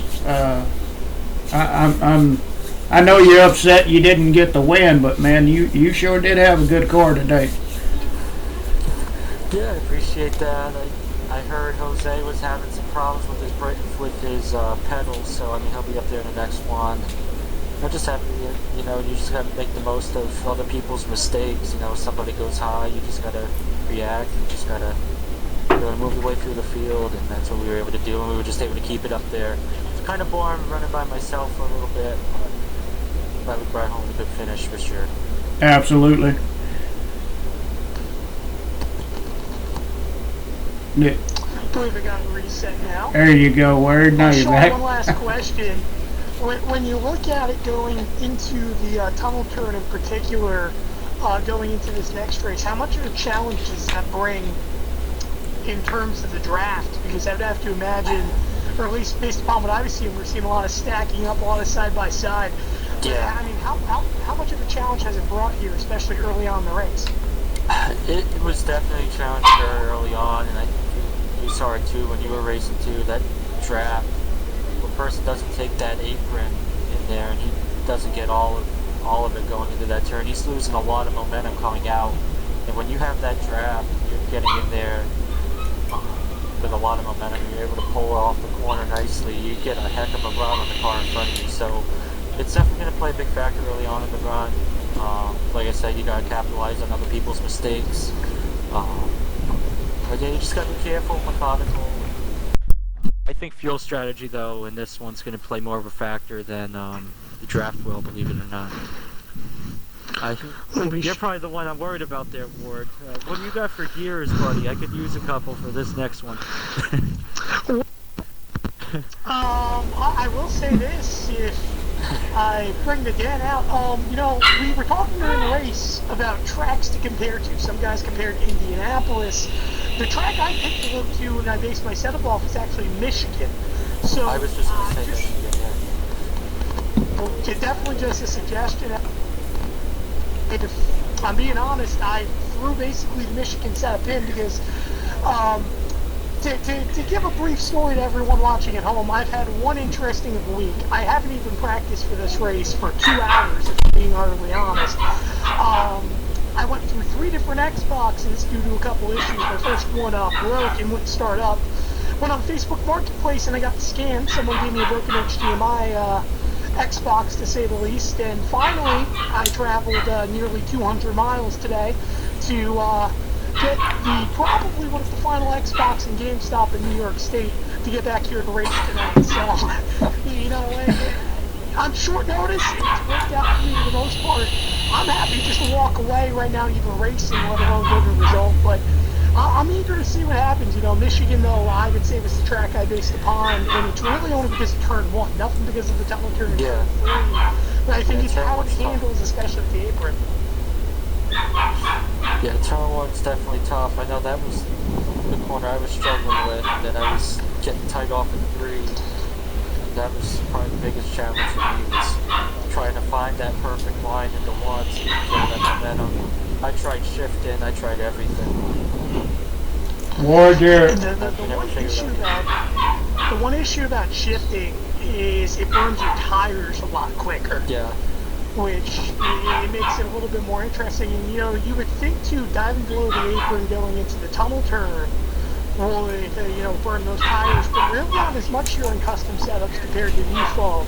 But I mean, downshifting, especially high, being high on the gear, it creates a little bit of a big issue where that rear tire ends up overheating. But I think here in qualifying, some of those guys that do have those capabilities, it does benefit you because here only 3 laps. It's a big plus compared to, you know, doing it every single lap over a 20-lap run.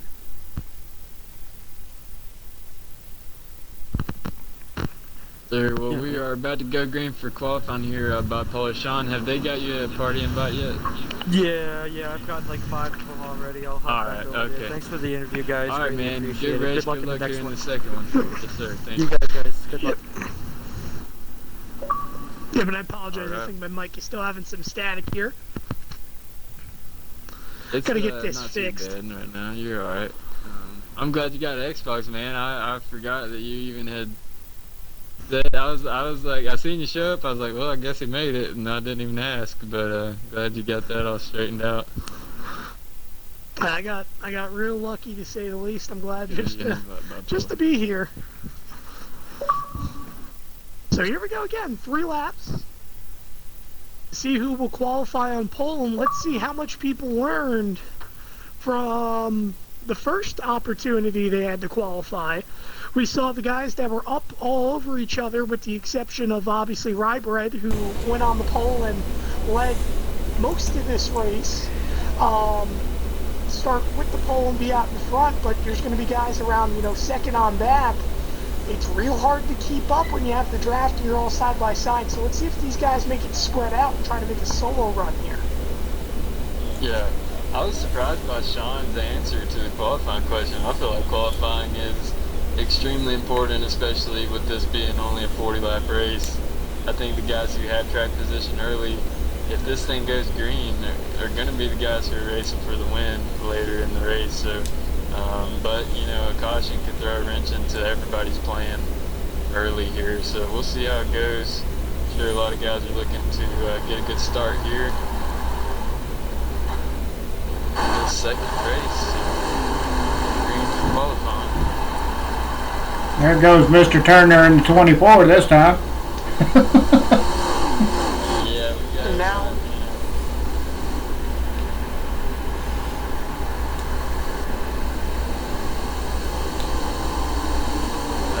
Waiting back here to get some clean racetrack. Rocky I Tires, was those cameras. I was trying to pull up and out of the way of Blue, but it everyone wants to lift and play some snake, as I like to say. So, Oh my good goodness. old draft line again. Oh! That 19 just went nose first into the wall. Wow. Big Jack was trying to warm up his tires, and we got a blooper on camera. He most definitely warmed them up. Spun out, heating up the tires. Yeah, he did. Qualifying. That's Tackleberry for you. Oh, goodness. Watching this or something. Oh, yeah, that was good. That was definitely worth watching the qualifying for. Because I think he's angry now, he's on my bumper. Yeah. He heard you call him Tackleberry. He didn't like that.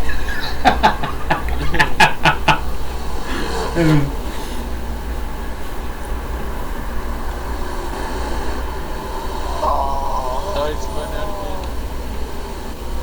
again. Oh, wow. It kind of looks like he's having a connection issue, to be honest.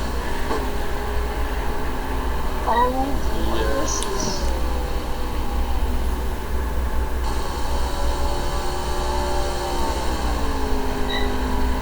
We'll see who took the right strategy here in qualifying. Once again, Rob Red taking the strategy to go all the way to the back, and I can tell you he is on a burner right now. Yeah, Get it's the pole definitely once going to be again. your pole sitter yet again. I think you're 100% right. I can't keep it out of the wall, so... Oh, they're wrecking down the back stretch, too. Oh, my goodness. Right into the wall. Ooh, boy. Yeah. Again, I mentioned the exits being a little bit of a pain. All it took is one little mistake by me, scraping the wall, and they all, come back up in terms of where they have to off the exit. But the problem is, when you have a car on the wall, it's hard to miss them, so they all drove into the back of me. And it was almost like a pile driver, to say the least. Right. Man, a 6.76 is not getting me anywhere, I promise you that. But, we'll see. We'll see how this all works out. Yeah, and qualifying is one of those rare occasions where you don't really see anybody lift before anybody. So if you're in the wall, these guys aren't lifting in the qualifying lap, so it turns into a big old mess. But that's what we got with the group qualifying here.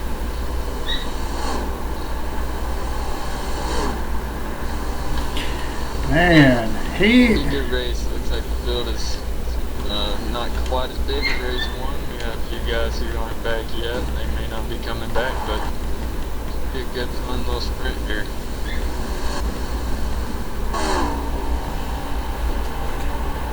yeah, Tack is definitely having connection issues or something. I mean, wow. Well, we're gonna see how this all again works out. I clearly didn't learn anything from the first round of qualifying. So, Yeah, y'all need me to back out of this? Yeah, if you don't care, back out one more time. Back. We'll get you back No. to the race. No problem. I love the way you phrased that there, Word.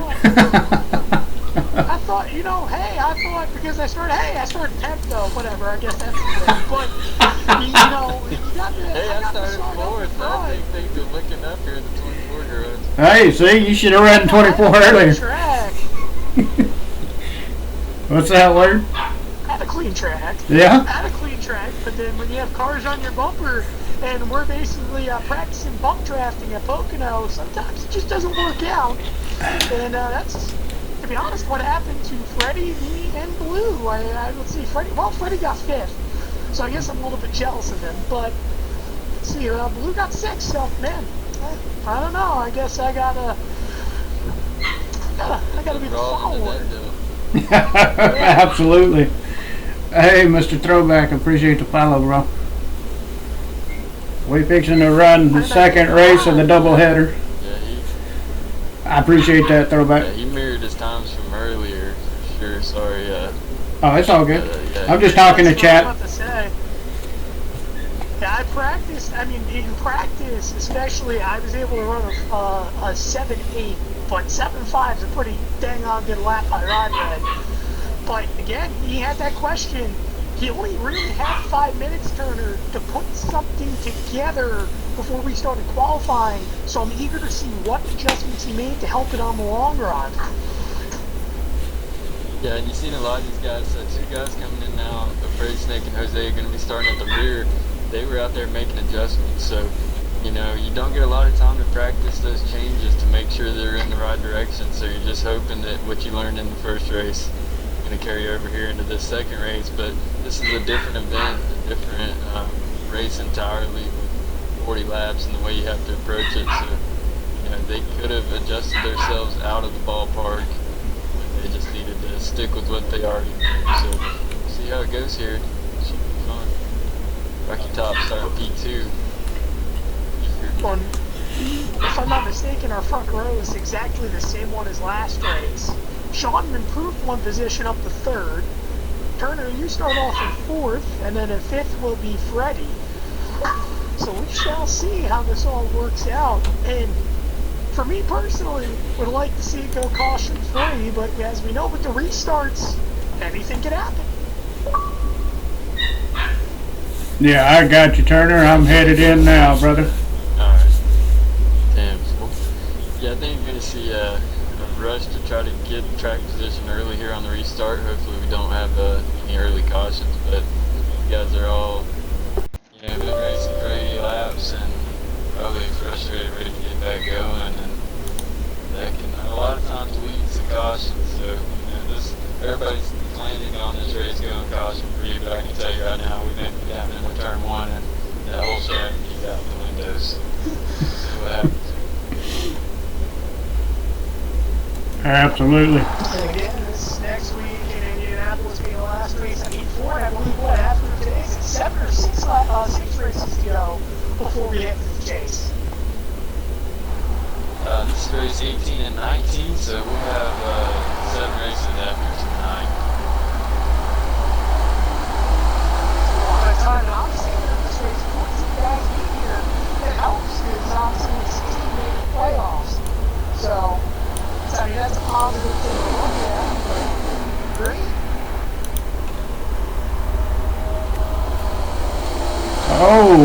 Oh, goodness. Ooh, wow. There he goes.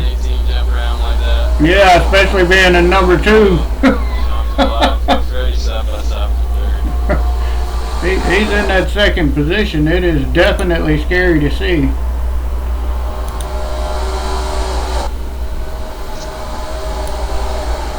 See what Sean was talking about there.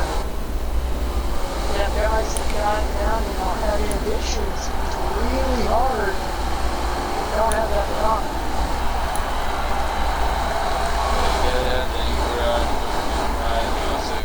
Make sure you don't get loose down there in that tunnel turn. It's really treacherous. It can be deceiving going down in there. I think you got more grip than what you do sometimes. Ooh, Rocky Top is crazy loose. Wall.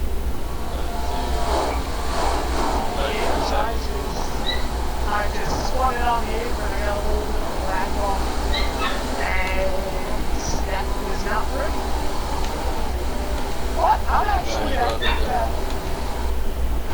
well, the good news is it didn't hurt me as bad as what I think it did. Because believe it or not, I actually got a little bit of nose damage. And at least it's not rear damage. Because very obvious. Yeah, Robert and Rocky side by side in the lead right now for running 3rd. I think a little bit different strategy from Rocky this time. Seems like he has that car under him more now that he got that first race under his belt. And Freddie as well. A lot of cars up here up front. Hanging right with his A-car this time.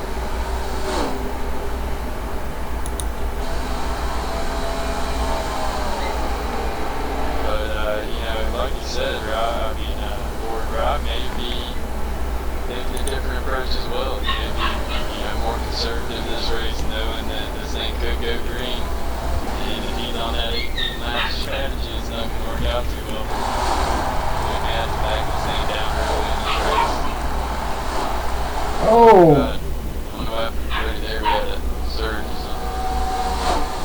Ooh, Freddie is going down again down that apron. He is losing a lot of spots here. It's like Tack, I think, is on a safety strategy here because he's back here very off pace, but being very patient. Yeah, and he's letting the other go. So I think there's a couple of guys going on that different strategy. Top dog made an aggressive move down into the tunnel turn and crossed him up there. Tried to dive right around me, Rocky, and missed the apex of the corner, and that's what you'll see a lot of times these guys try to pull that slide job. They just miss the apex and have to lift on exit, and the cars are backed up, pull back around him. Okay, racing here, Coconut's 24 Chevy is out in second, but Rock Red taking out again here. He's pulling away, he's out of back here for second place. Yeah, I'm real surprised with me spinning. I'm only 8 seconds behind Rye. Again, Rye mentioned without the broadcast, he doesn't see anything. So he's going to be going full out here. We'll see, can he last 20 laps on tires? And then the question is, who tries to see what happens to him? That's the other question as well. Can get 20 laps to the tank. Doesn't mean necessarily good to make it to the end. Absolutely. Yep, absolutely.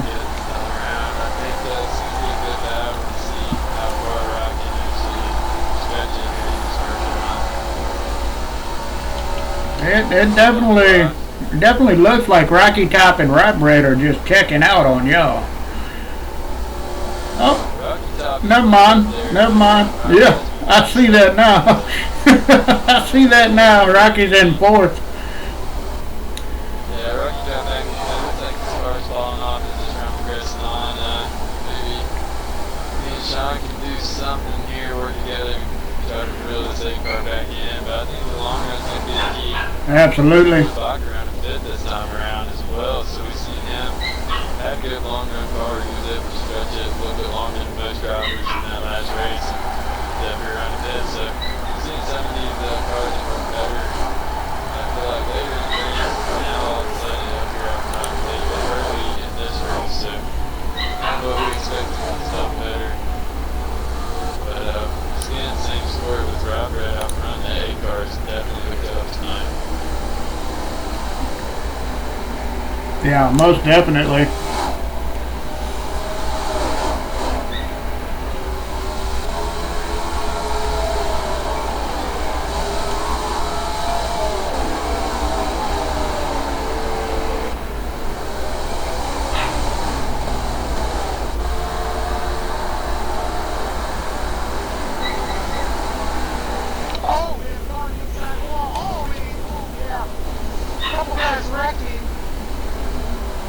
Oh, the 12 and 9 attack just smacked the side of. Ooh, he smacked the side of that car, tossed it up in the air. I have no idea what just happened there. He just came right back up the track. I don't know. He came back up the speed. He just spun, came back up the track, and just went nose first and make attack. Basically, that was intriguing. And attack's not too much. Here comes the second, third. We're moving right up on the back bumper of the A car, so I don't know, Ward. It's almost like this A maybe made some adjustments and not working out for him. Not looking like he has the same amount of speed that they had earlier in that first race. Definitely looking out of character. Yeah, most definitely. He lost a lot of track time there. Oh, he's on the wall. He's way up high now, going into one. He definitely having some problems with the handling. Definitely feeling the pressure. Sean alive here. And up on the back bumper. Got a good view of this for third place. Rocky Top still running fourth. And then there's a pretty big gap back to a great second. Yeah, all you gotta do is make 20 laps overall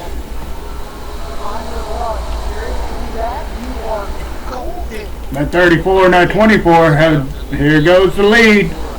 The 34, Sean for Life takes over first.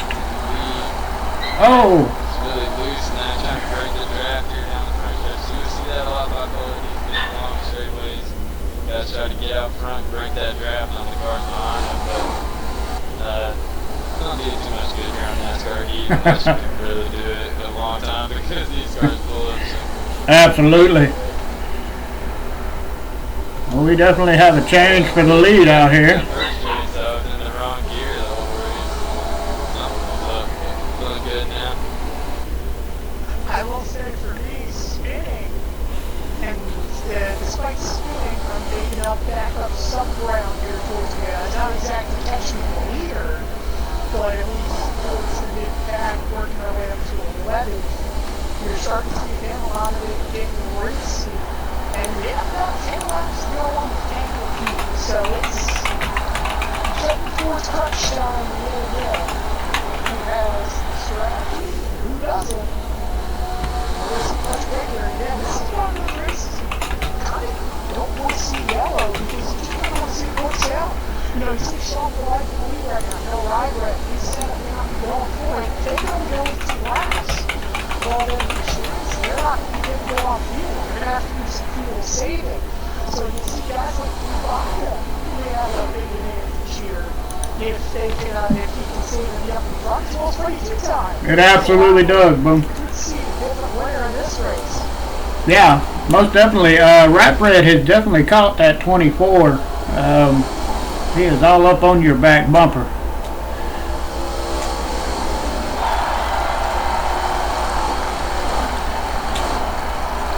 I believe he's trying to draft with you there, Turner. At least that's what it looks like. Whenever you go high, he tries to go high with you, and whenever you drop down, he tries to drop with you. So, but yeah, I have to agree with you. It looks like he made some adjustments to that car, and they're just really not working out too well for him. He could be just giving himself a little bit of room and trying to preserve some of that tire. That's the other thing as well. Yeah, you're absolutely right. Tire is so important. Absolutely, yeah. His concern, if you remember, wasn't the fuel. It was the tire making it to the end. And you got to remember, Sean didn't really get a chance to make an adjustment. He was in here with us. So, and I heard so I made the adjustment to his liking. He's going to be a real nice seater on this long run. Absolutely. Yeah, you are correct, 100%. Yeah, I forgot about that. But Rybread has taken over second spot. I do believe Turner might be concentrating now. Oh, looks like we're gonna have a little bit of a battle. Yeah, just trying to manage this race out at this point. I'll be honest with you, because I've ran an RSR all year, so it feels pretty good to get up here. Trying to manage this race out, make sure, like Ward said, you want to race really hard right now, try to beat every lap. But you can't do that as a race car driver. You got to be smart, be careful, be easy on the tires, make sure you're going to be at your best at the end of this race. So, Absolutely. definitely, Sean's got a good car out there right now, but I think right now you're just seeing Robert and myself kind of just in the ride back here and getting both on this side. And, it's something funny. We talked about two guys up here that may be favorites when it comes to the fuel picture, Frank and Bulaka. They're right now battling hard for position. They're battling for seventh at the moment. Having to lead 6 laps on the fuel tank. Yeah, maybe the fastest car on the racetrack right now is that Houseof1000, the only pro leaguer that's in the race here tonight. He was 4 seconds back maybe 5 laps ago. Now he's only 2.5 seconds back. So he's definitely closing, at least on myself and Robert. Robert once again got out of the race crew there. So it looks like that 8 car is not as comfortable as what it was in the first race. And he's definitely not only is he safe, and he's still facing some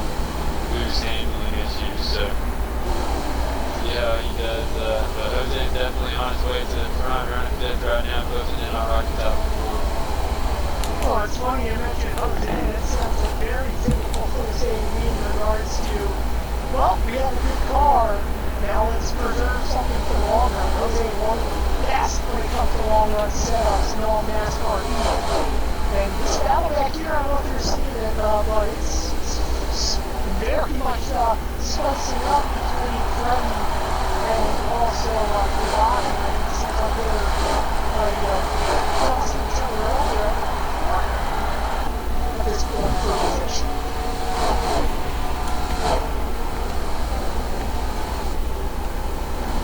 Yeah, a lot of times you gotta wonder in that scenario, like, what is the motive here? Why are we just costing each other so much time? A lot of times it's easier to, just fall in line and try to help that guy and make up ground on the other cars in fact instead of hurting both of your times around the racetrack. So, but those guys may be thinking that they're going to be the guys racing to the win, though, if this race plays out the way they hope it does. So, they may have some do with how hard they're racing each other. As long as they make it on their tires, it should be no issue. We should be seeing green flag pit stops. So come to the picture in about the next 3 laps. Yeah. And the thing is, like, really, if you run your car as hard as you can, you're not going to make this run on one stop. So you either have to save, well, you have to save, honestly, or you have to have a gear that's,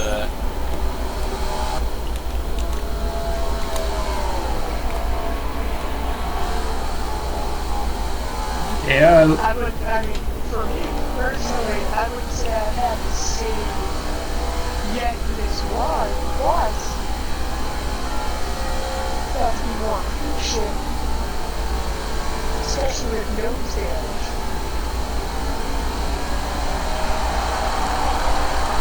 Yeah, Sean for life in that 34 Mustang out there, boy. He's got a commanding lead right now. Well, let's see now who has the tires, who doesn't. When you look at it right now, it should be whoever has the set up for the long run, they're going to be pitting this time by. So we're next time by. This is the number right now for guys that can't make it off fuel. So if Sean comes down this time, then we know he's not at the answer as well as Ryder. Driving really hard, I can tell by the body language of that race car, but he's up in the second now. We're closing in on these pit stops. See if the 34 takes the car Nope. can't turn, he doesn't. He's going to stay on the racetrack. He's still out. That's pit though, so racing move there by Rocky, I don't know. I don't think that's the right call there. You got to go 22 laps now.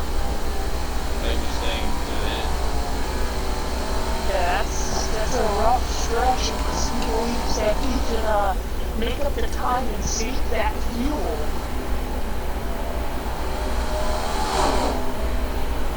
Looks like Freddie Blue up here as well. They're doing the best they can in terms of the same strategy.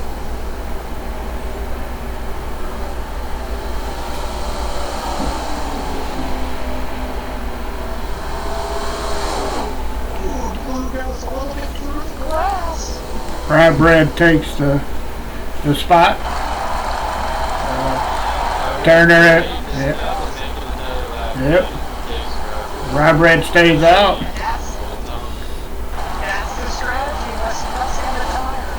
That is the winning strategy. So we'll see. Sean's still going to have a lap to save here when he comes off pit road.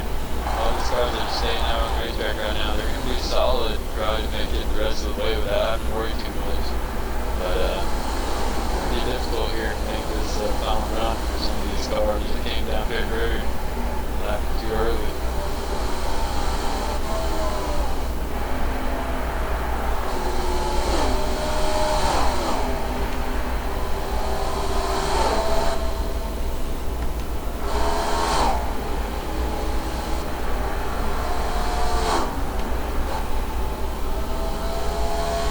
Looks like Kulak may be out of gas.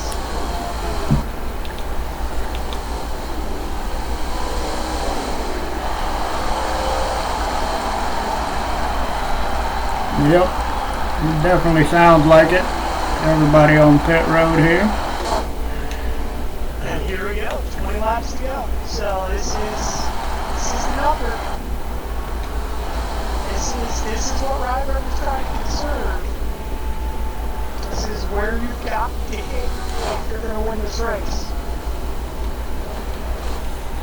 Tag still on the racetrack here, so that 19 car stretching at that extra lap that we've seen late in this first race, that extra lap with fresh tires does make a slight difference. So if you're close enough to the leader when you make the stop, it might be able to pay off for that 19 car, but still going to be a long shot. That Skittles 18 Camry of Rocky Tops is still out on the track as well. And he... Rocky, I believe, hit pit road. He hit it and something must have happened to him because he's nowhere to be found. He's got... He did it 2 laps early and he must have got a speed penalty because he's not up here. Right now, Sean Pulaski going to cycle his tag his pit road back to the lead. I'll be in second, about 4 seconds behind Sean. Rob Red running in third now, about 2.5 seconds behind me. So Rob Red probably with that strategy not having to save too much here in this final run in the highest position driver out of that group. So, Well, I'll say this. I'm going to say this, Vern. I think, really, as much as I criticize maybe tack that move a little bit, I think it's the captain scheme. Let me tell you why. These guys just coming out are going to be about 3/4 of a lap short in comparison. 3/4 of a lap sounds really easy to say, but it isn't that easy. Especially when you're trying to race for position, slicing dice back and forth. Oh boy, UBL got a little bit loose, but everyone is trying their best to make sure they can make it to the end. You have to remember, 34 may not exactly have enough up there in the lead to make it. yeah, I think the 34 and myself in the 24. I think we're both short here. We're about, I know I'm short right now. I'm gonna have to still save about another lap here to make it around to the checker flag. I believe I'll be able to do that, but the question is, how much time are we going to give up when we have to save that amount of fuel? This is a big 2-mile racetrack. It's hard to save a lap of fuel when the lap is 2 miles long, so yeah, definitely in question. If Robert doesn't have to slow his car down, he's not that far back, so he can run us down. Like I said, tag, he's 100% not saving anything. So he may very well be in the catbird seat with fresher tires and more fuel in his tank than anyone else.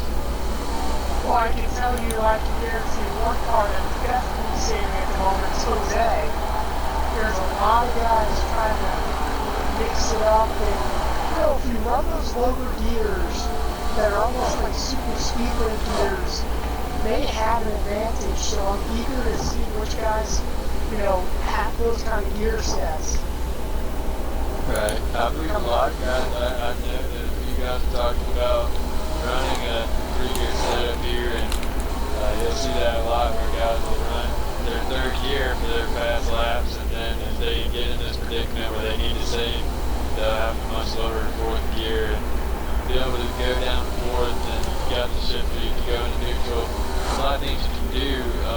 Here at Pocono, it's difficult to get down in the corner in neutral, especially in the 1. Car wants to get really tight, you just kind of free roll up the track, so you can definitely change. No question it changes your lap time, but just one of the things I give Robidoux so much credit for. Not to shout him out, but he's so good at saving fuel, managing tires, and running fast lap times, and that's really the key to being at an elite level like he is. So, you know, we're all doing the best we can, but I can tell you right now, we're making a lot of mistakes, sliding around, doing all kinds of crazy stuff, and some guys are just in the zone all the time. You definitely see that translating on the racetrack. Oh, absolutely. Absolutely. What I can promise you right now is if there was any quote-unquote safety, it's no longer being done. Because everyone is trying to give it their all. Mm. Alright, we're back on the rear end again. Yep. blew into the back end of Ward. Coming from the top two positions, Sean's life is definitely safe because I'm safe and I'm in my fourth gear going in neutral and running it down. And Robert has closed me in. Getting ready to take second place. And Great Snake, Ward just shouted him out earlier. He's been quiet tonight. I love it when we have a quiet, just smooth race with Great Snake because he's a guy who's always in the middle of the excitement, it seems like. But he's a great driver, and I think that he can definitely show what he's got in a race like this, where he's just nice and smooth throughout the race. Shows up here at the end, and he may be the guy that can win this race. Absolutely. There's very good odds that he can get it done because he's well driven the tires. That's some pretty good speed that I've noticed. I'm still looking at the numbers. I think for me personally, savings completed.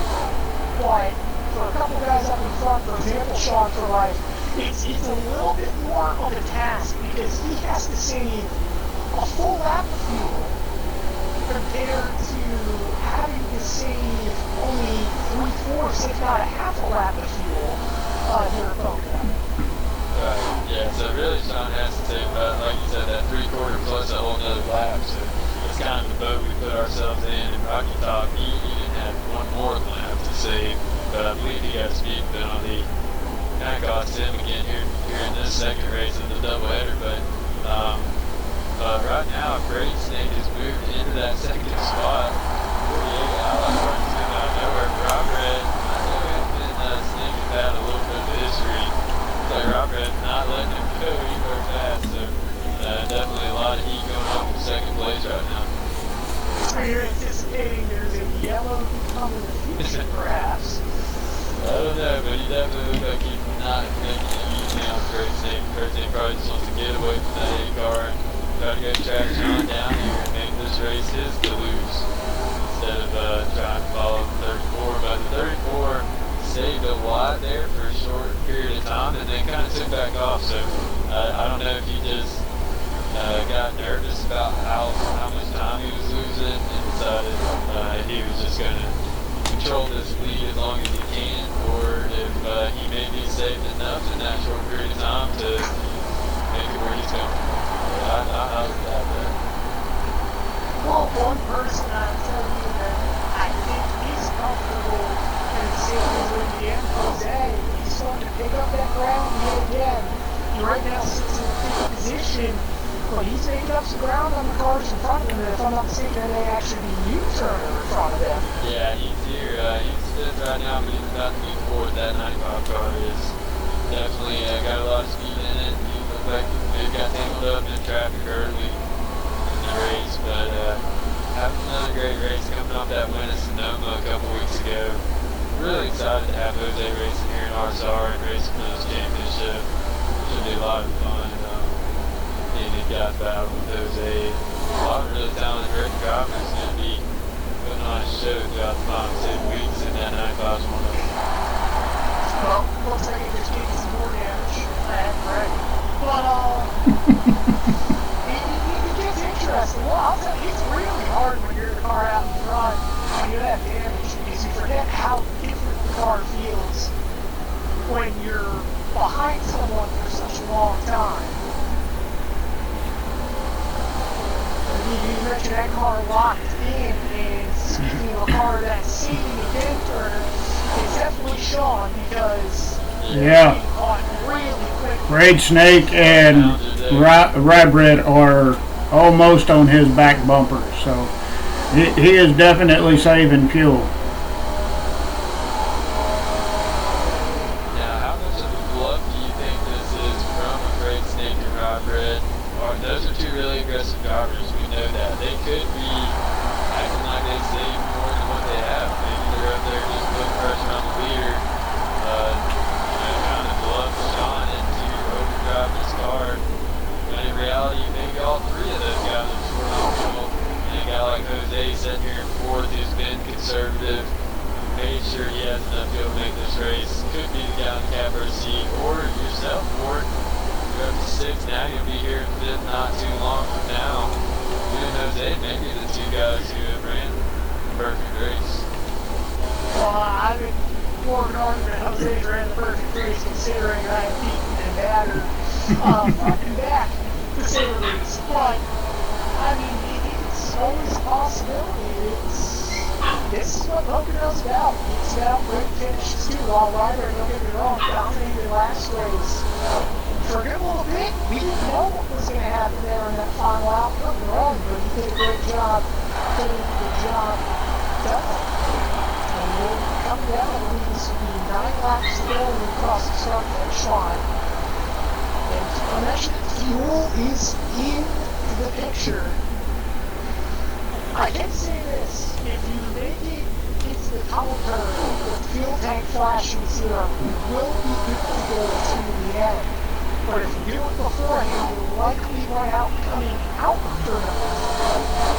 So, I would imagine if you have a draft, it's a lot easier to see.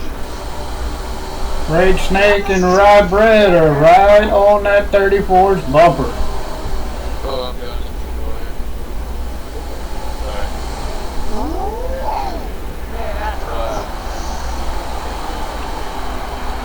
I was looking in my mirror and I was coasting and I've never seen a Randy smash the brakes harder than when I just saw that.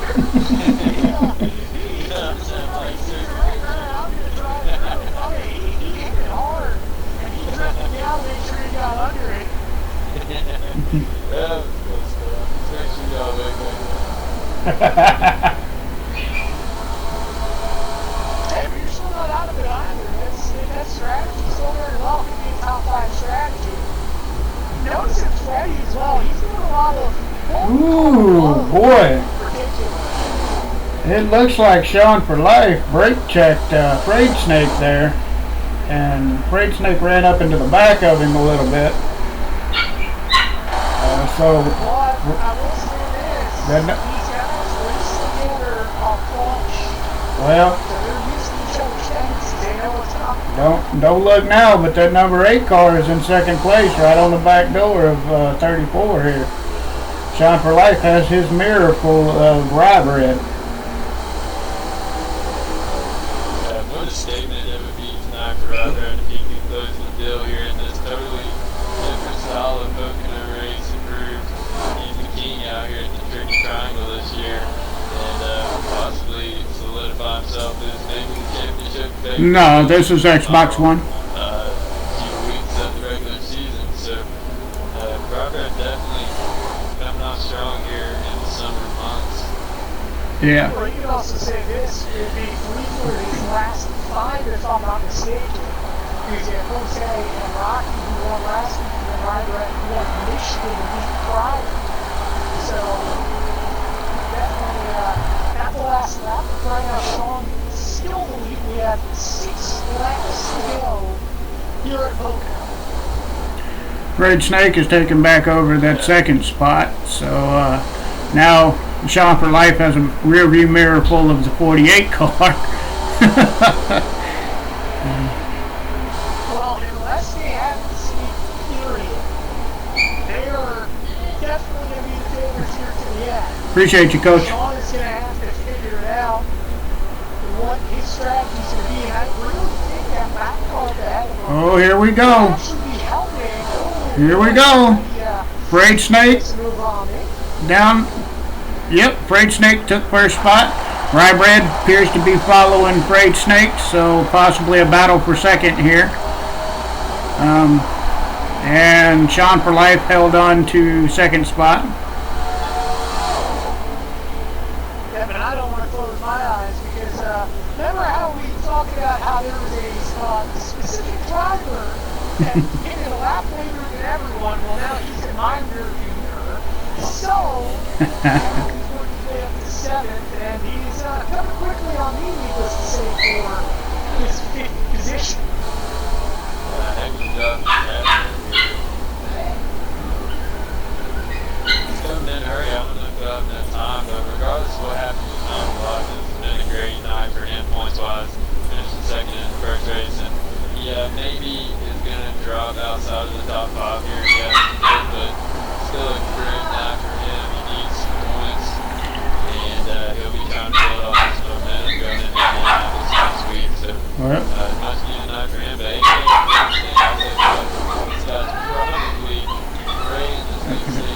come so close to so many times here. Well. Here we are, week 19, and he got his first real shot at it. Well, don't look now, but poor Sean for Life is back in third, and there's now a battle for first between Rye Bread and Frayed Snake, and it appears that Rye Bread's going to have it in the corner. Rye Bread takes the lead from Frayed Snake. Oh, Frayed Snake! Oh my goodness, he got caught on the apron and tapped the inside wall. Oh Lord, Oh, no. he lost a lot of momentum. Oh my goodness. Heartbreaker for a great thing. We've seen that before with him coming down to the end of these long races where all the cards are on the table and he ends up making a mistake late in the race and cost himself a chance to win. Robert now in the catbird seat, and he maybe can save a little bit if he has to now, depending on how big that lead is. But because back, there's another one in the water, and they're driving as hard as they can with 3 to go here and try to bring the safe car down. Absolutely. Well, what I will say is, if he's around the gap, you could have now 3 seconds back to the next car. Appreciate your throwback. Around him. So it'll be interesting because again, Sean for Life now moves to second, Frayed Snake back to third. And now we're going to see who is good on fuel and who isn't. That is the ultimate question, guys. Yeah, this is going to be really interesting. You see guys running out of fuel here. Hopefully we don't get a caution, especially on the white flag lap. We want to see this thing play out to the checker flag. Don't look now, but that 48's back in the groove up to second spot. So, Well, there's one thing I can promise you, and that's that the 19 is not going to run out of gas. Jose takes over fourth from Sean for Life. I'm not sure what's going on with that car, if he's saving more or what. But he is, He's got to have John's probably having to save a lot. yeah, well, Remember, he could have lapped earlier than everyone else. yeah, he's definitely falling back. Yeah, a lot of guys will try to push it and keep that track position opening for maybe a miracle caution, and then they get down here and they're not going to get a caution. Oh, Now he ran out of gas. Sean ran out of gas. Sean's That's out. what happened. Oh, maybe not. Nope, He's on pit. Ooh. Huge points lost for Sean. Mm. But he gave everything he had. He had to push it. He sure did. Well, final lap. And again. That's that Robert person. slowed it down. I don't think I think he has enough to make it to the end. That I will say. Tried really hard throughout that segment to try to stay with Sean and the Frayed Snake, and now he's hoping this thing will make it around. One more turn for the 8 car to sweep the night. Oh, we have another car out. It's Jose.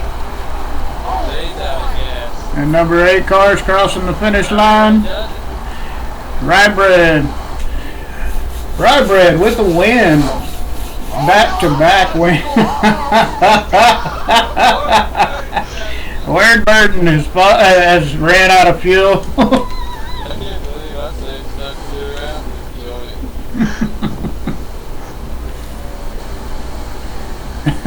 Great racing tonight, Buffalo. We appreciate you, man. Oh, It's a lot of fun. absolutely, man.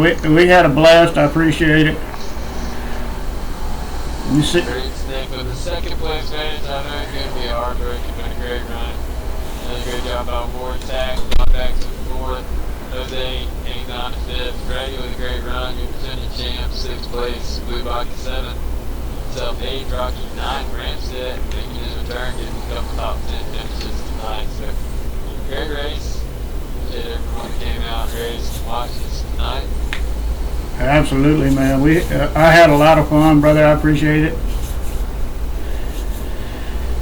Let me go ahead and back out of this here.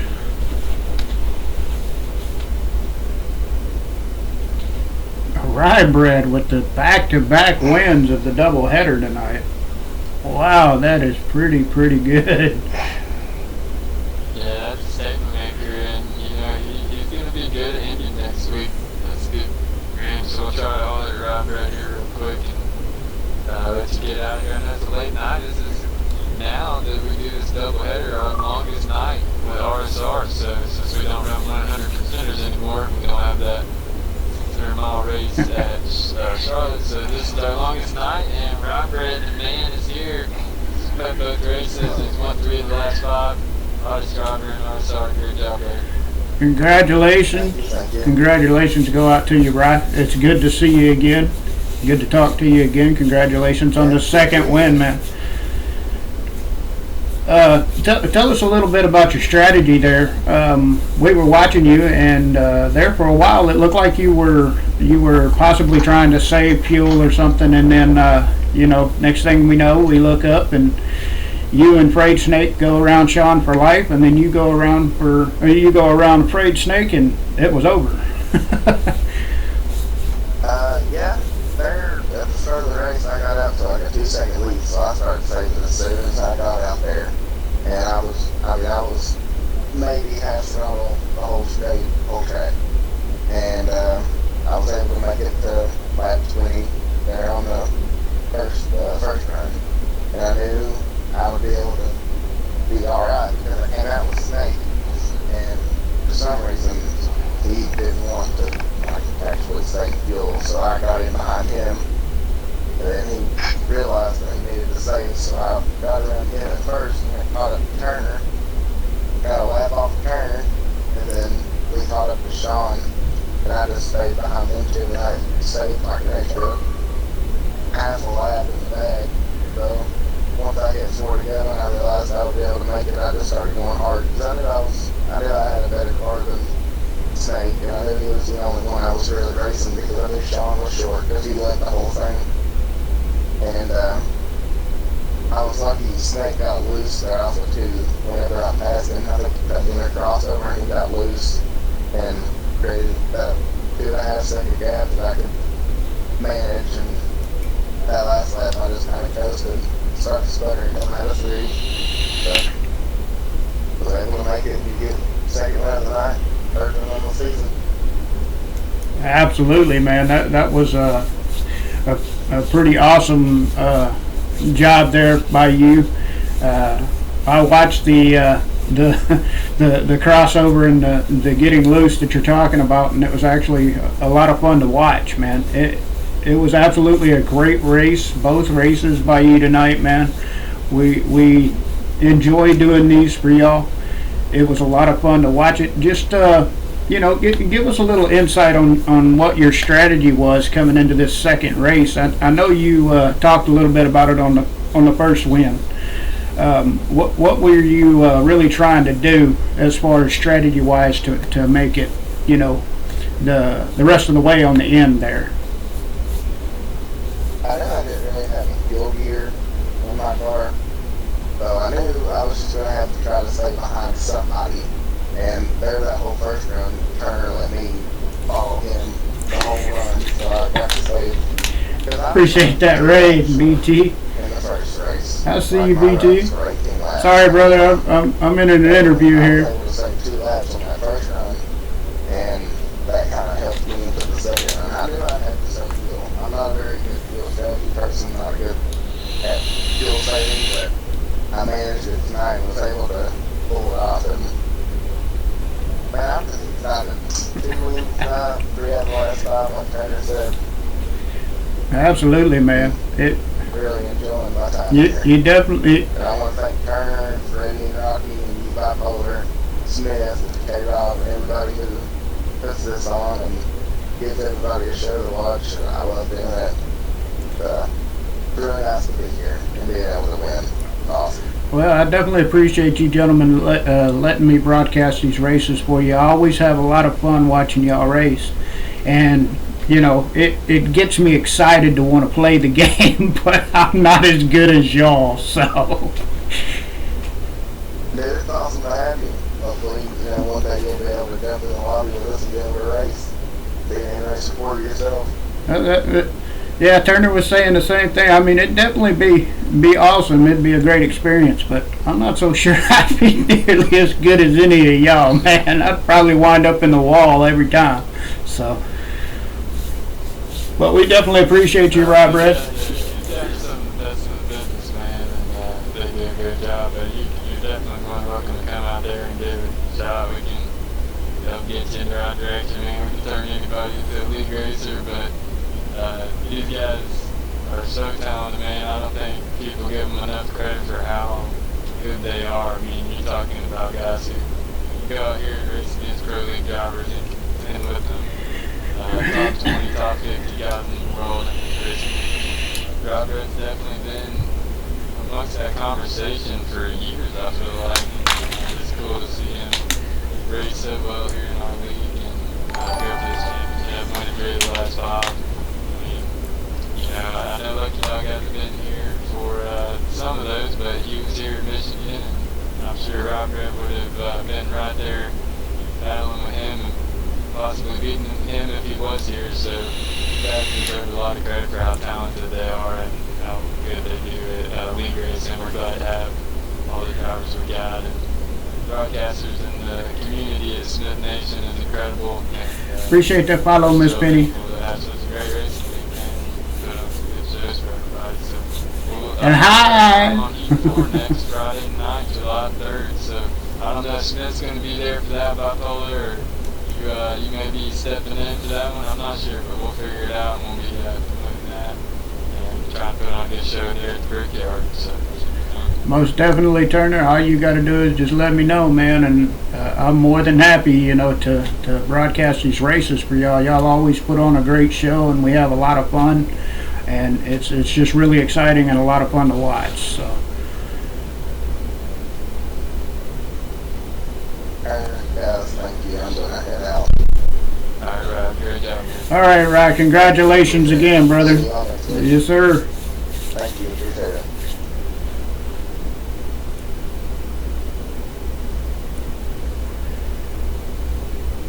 Oh, they're going pretty well, Miss Penny.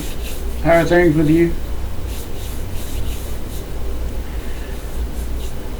Again, Turner, man, I appreciate y'all letting me broadcast these for y'all. I had a lot of fun, man. And unless you want to get somebody else in here for us to interview, I will go ahead. Yeah, I think we're good. That about buttons it up. So I know it's been a long night. Thank you though for everything. No We'll be problem. talking to you and promoting you out to the community. Hopefully we get all the NASCAR heat folks in there watching the shows and supporting you. So we will talk to you guys later, and thank you again. Absolutely, brother. I appreciate it, man. You have a great night, and we'll catch y'all next week, man. Yes, sir. Everyone have a good night. You haven't streamed on here yet. Why not? It's a lot of fun.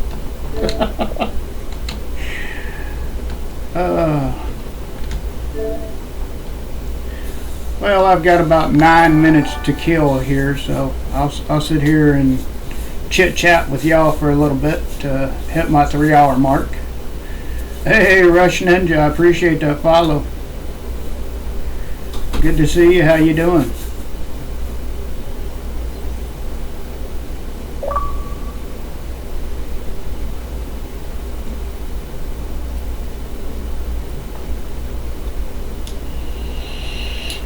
Now, Miss Penny, you used to stream on Mixer every so often. Why haven't you streamed here on Twitch yet? It's not that much different, really. And you can stream straight from your Xbox still, so.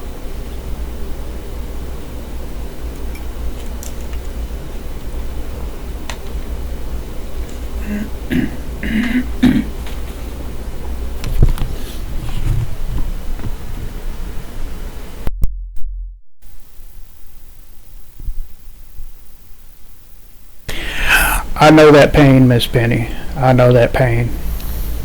I was almost to 800 when Mixer decided that they didn't want to be around anymore. So, yeah, I completely understand. But I am now back up to 200 here on Twitch, and you know, this was my first actual full stream tonight. the guys from RSR Racing asked me if I would fill in for Smith as I do every so often. So yeah, I've had my account here on Twitch for a little over 5 years now, and for the last little over 3 years I had streamed nothing but Mixer. So, and now I'm back where I started, which is fine. I don't mind, but things are a little different here, and you gotta get readjusted and reacquainted and all that other good stuff. So, well, I certainly appreciate you coming out.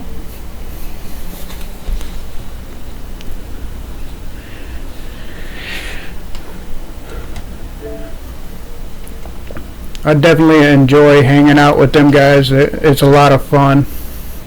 They definitely keep me on my toes. So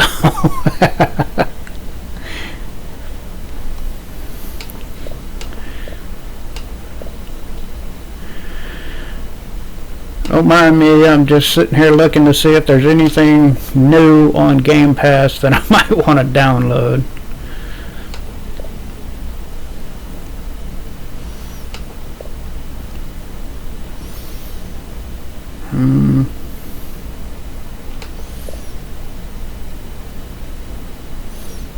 DayZ Experimental? What in the world is that?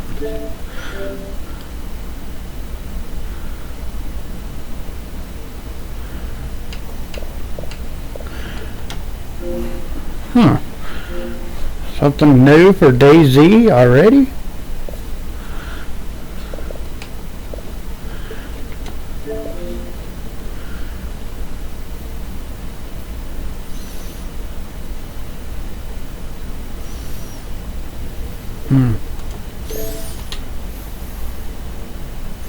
That's kind of odd.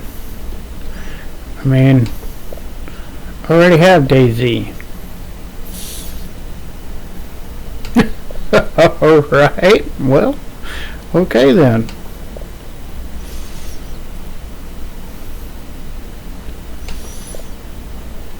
Wow.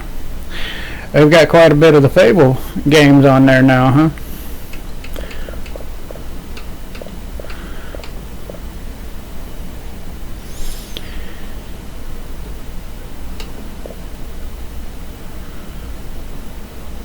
I hear Fractured Minds is a really good game. I don't know. I have it downloaded, but I haven't played it yet, so.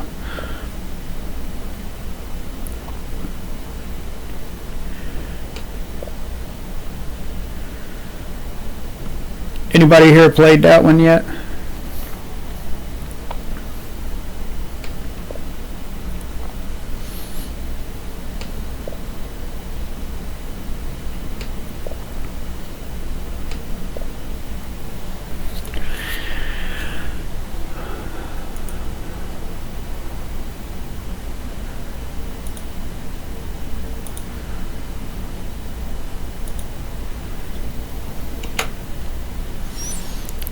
Okay. Hey, throwback. Appreciate the host, man.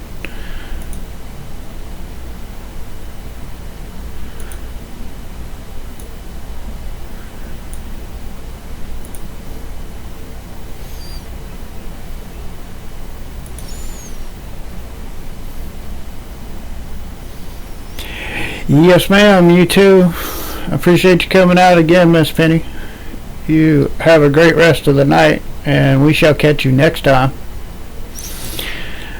Okay, everybody. We're going to go ahead and get ready to end the stream here. We are going to go raid my buddy, so hang out here for just a minute, and